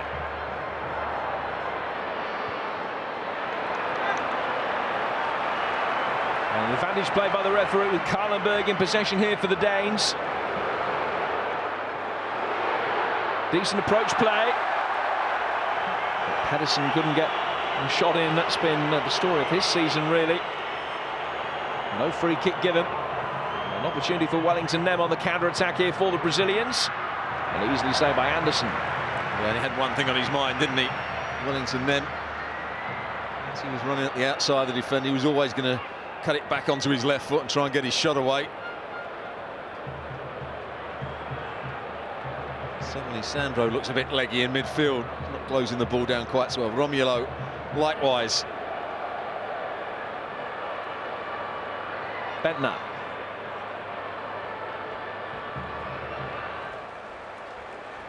Denmark looking the more likely to score the 5th goal of the game.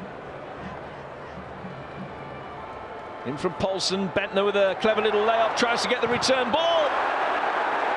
Everybody appealing for a handball. The players from both sides. I thought the opponents might have gained an unfair advantage. Agger then brings the ball forward. Oscar is the player that stayed down hurt for Brazil. And Vass with a challenge on Lucas Moura, who's waved up by referee Felix Brich. Looks like Bentner might have hurt himself. Oscar clearly has. Yeah, it's a 50-50 challenge, I think. Oscar in that midfield area, just nicked it away.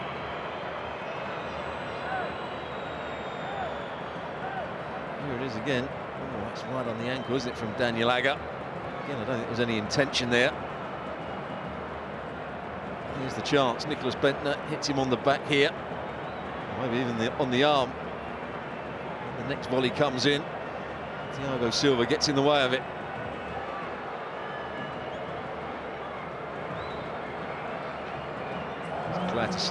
Always good to see that fans aren't one-eyed, isn't it? Always. You're telling me that you're not when you go and watch your team? I know I am.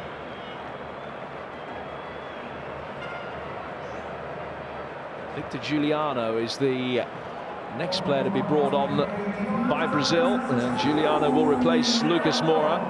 Giuliano, another player who's hardly featured for the Seleção. In fact, he hasn't played for Brazil since October 2010. He comes on for his 3rd appearance for his country. All of them have been as a sub. Player who featured against Fulham in Europe last season, playing for Dnipro.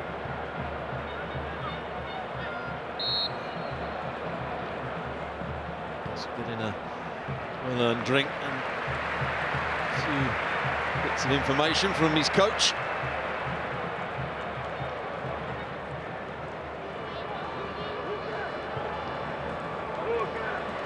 Bentner.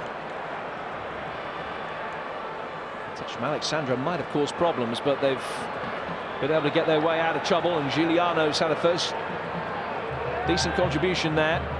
Now Oscar. Unaffected by the injury picked up a few moments ago.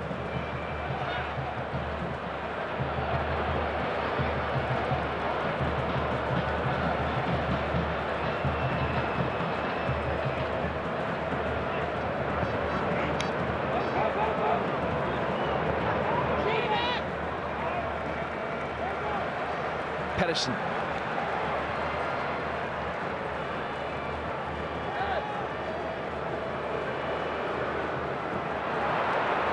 Looked as though the long-range shot was going to be coming in there from Poulsen.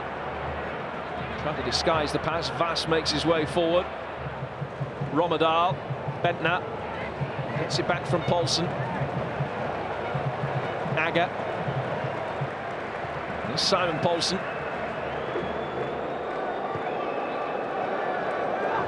Jakob Poulsen.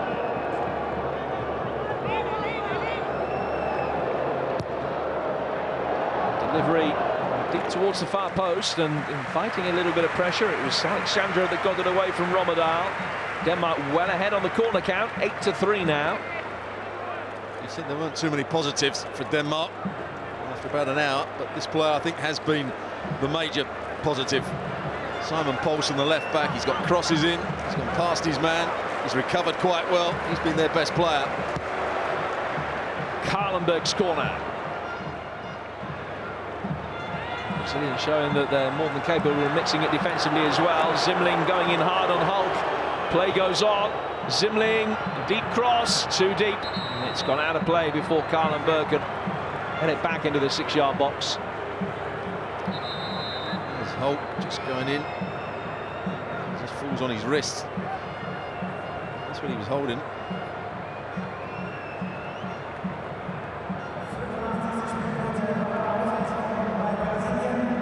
Another one that's drifted out of the game in the second half.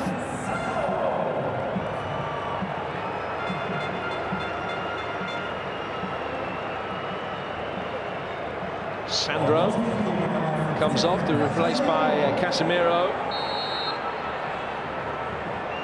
Carlos Casemiro, another player that featured extensively at the Under-20 World Cup last year. Played in all 7 games in that tournament and made his debut for the full side as a late substitute against Argentina back in September. Which you and I watched, Stuart. Brazil much better than their South American rivals that night.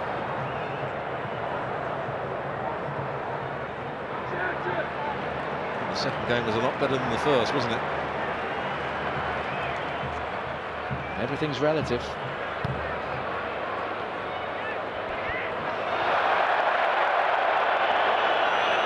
Bandage again, play by the German referee. Kerr sends a long ball spinning out towards Karlenberg. Zimling has played much better in the second half. It really was a poor effort from him in the first, but not much better. Yeah, just keeping the ball up. Football in centre half, there's no doubt about that. Kerr.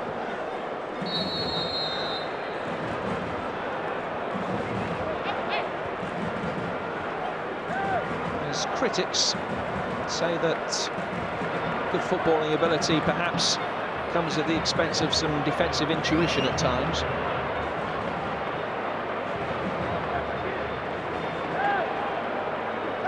Yeah, I think he defended particularly well for Roma this season at times when they were going through that poor spell. Lacks a bit of pace, I think. Doesn't read situations quickly enough. Here's Rommedahl with a nice reverse ball, and Jefferson did enough to be able to shepherd it out of play. He's frustrated with his team, isn't he, in the second half? I wonder when he's analysing the game. So many things went right in the first half. The closing down, the imagination, the creativity, the defending all around the pitch.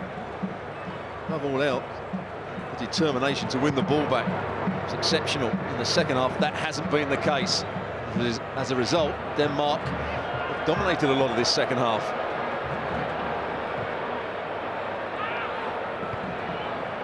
The Brazilians' Olympic preparation continues with a mini tour of the USA. They take on the United States themselves in Maryland on Wednesday, and then to Texas for a game against Mexico a week tomorrow, before traveling north to New Jersey to face Argentina. And the Danes frustrated again that Neat's approach play comes to nothing. As Karlenberg seemingly stepping over the ball rather than taking it into his stride. He was onside as well. If he takes his touch with the inside of his right foot into his space, he gets a shot in at goal. There we go, he steps over it. Why does he step over it? I'm not quite sure.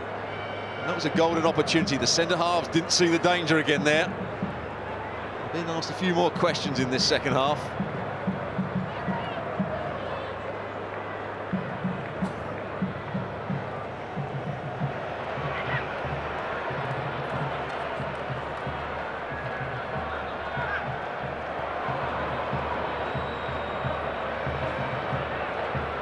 Karlenberg trying to apply the pressure. Casemiro didn't succumb to it. Here's Rafael. Oscar. And the offside flag's up. It's against Rafael, the initial ball that was flicked round the corner. Which didn't actually get there, did it? So when it came back to the passer, he's not offside either. So poor decision all round there.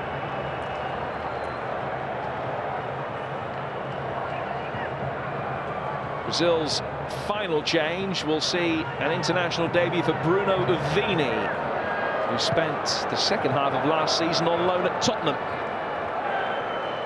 Without ever featuring for Harry Redknapp's side, he'll be on in a moment. Here's Nicholas Bentner now.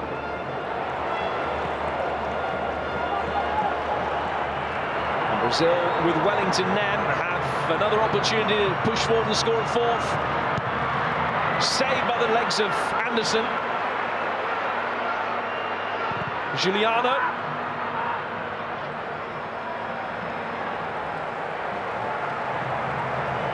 He's looked quite lively in his late cameo, Wellington Nem, since coming on for his debut. The Danish defenders must know what he's going to try and do. As soon as he gets in that position, he's going to chop it back onto his left foot. Zimlin did well just to come inside of the fullback, who went out and closed him down.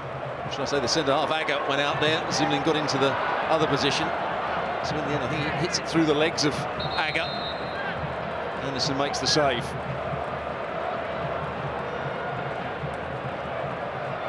So into stoppage time at the end of the game, and Bruno Vini will come on. He will replace Hulk. On the day that he scored his first international goals, 2 of them in the first half. The first, an excellent shot from distance.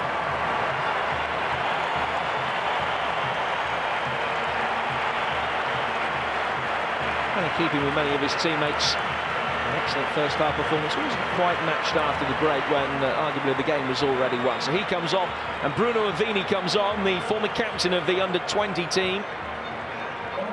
Been on loan at Tottenham from Sao Paulo and said that he doesn't want to go back to Tottenham next season. As I said, didn't start for Harry Redknapp's men. He really got a look in. Hulk, 2 excellent goals. The first one, power of shooting, technique with his shooting. And the second goal, took it really well. Showed good composure, awareness of the goalkeeper's position.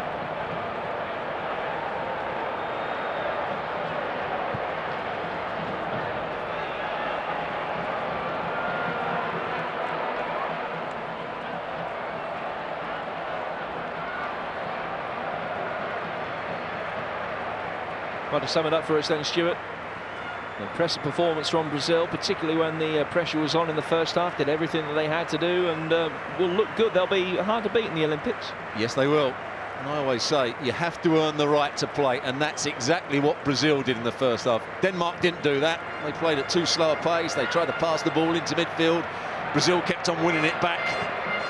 And then Brazil played at a high tempo. They pressed, they won the 50-50s. And that's why they controlled the game. But as they did there, that's more like the Brazil we saw in the first 20 minutes, 25 minutes, winning the ball back, then trying to attack. And Zimlin out-battled and out-paced. He's done much better in the second half. It has been an improved Danish performance since half-time, but nevertheless, it's going to be a tall order for them to get out of their group at the Euros. Bearing in mind they're up against Holland, Portugal and Germany. It's that firepower, lack of firepower. I'm not really sure what you're going to get out of Nicholas Bentner. He can be an excellent player on his day, but doesn't always look as though he's giving it his full. And they must defend better and battle better than they did in the first half today. Scope for obvious improvement as far as Denmark are concerned. But the Samba party can really begin now in the streets of Hamburg. Brazil winning comfortably by 3-1, having done all the damage in the first half with 2 goals from Hulk, either side of an own goal from Nicky Zimling. The game not quite over as a contest inside the opening 15 minutes, but Brazil were 2 up in that time, and the size of the task for Denmark was always likely to be beyond them at that stage. They will look at their final game against Australia next week and know that they have to improve on today. They must be even better in the European Championships the following week. So Brazil winning by 3-1 from Stuart Robson and myself, Jim Bradford. Thanks for watching. We'll see you next time on ESPN. This is June on ESPN. X Games Los Angeles 2012. Major League Baseball. Back it goes. It is gone. Argentina versus Brazil. An extraordinary effort. The NBA draft. Friday night fights. And this fight is over. And the NBA Finals. Kevin Durant flies out of the sky. This is June on ESPN.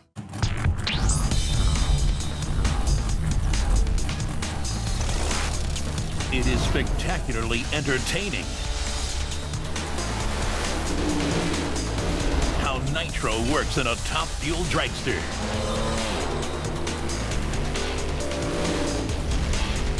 Get ready for raw speed and power. NHRA, it's louder on ESPN.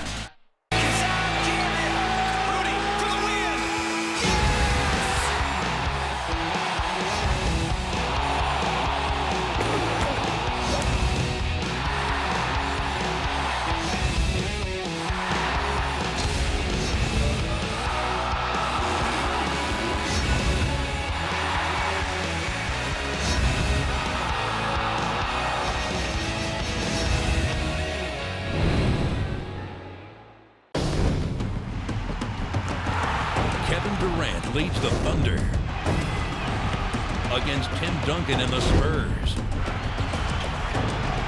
In Game 1 of the Western Conference Finals. The march to the finals is on. Thunder, Spurs, live Monday on ESPN, the home of the Western and Eastern Conference Finals. The teams of the NBA find out where they will pick in the draft. Watch the drama unfold with the NBA Draft Lottery. Live Thursday on ESPN. The countdown to Euro 2012 continues. What's a goal? The 2008 European champions gear up for this year's tournament with a friendly against the Serbian national team. Tonight, Spain-Serbia, live on ESPN.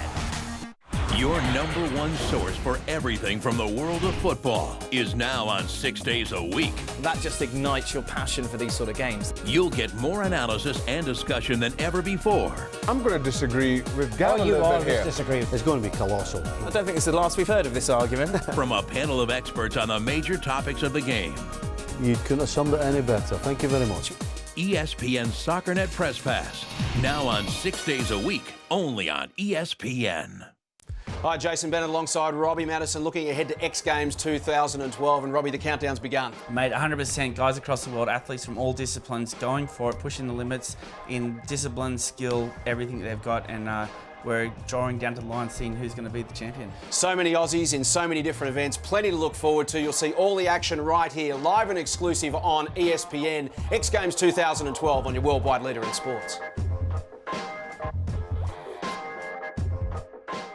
I love everything about this game. The love. I love the game. I get to do something that I love to do. I love the game of basketball so much. When I'm playing basketball, it just makes me complete. When I skate, it's like a breath of fresh air when you're out on the basketball court. I feel free. I just love everything about it. Just basketball, period. 20 years later, I still got the same love that I had when I was a little kid. That's the beautiful thing about, this game of basketball.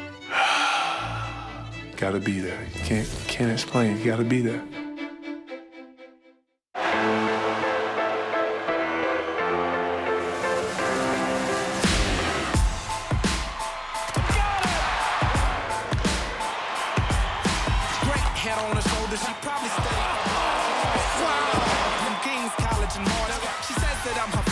She admires the art. Michelangelo with the flow, Picasso with the bars. She's well put together like a piece by Gershwin. Renaissance style. What's a goal?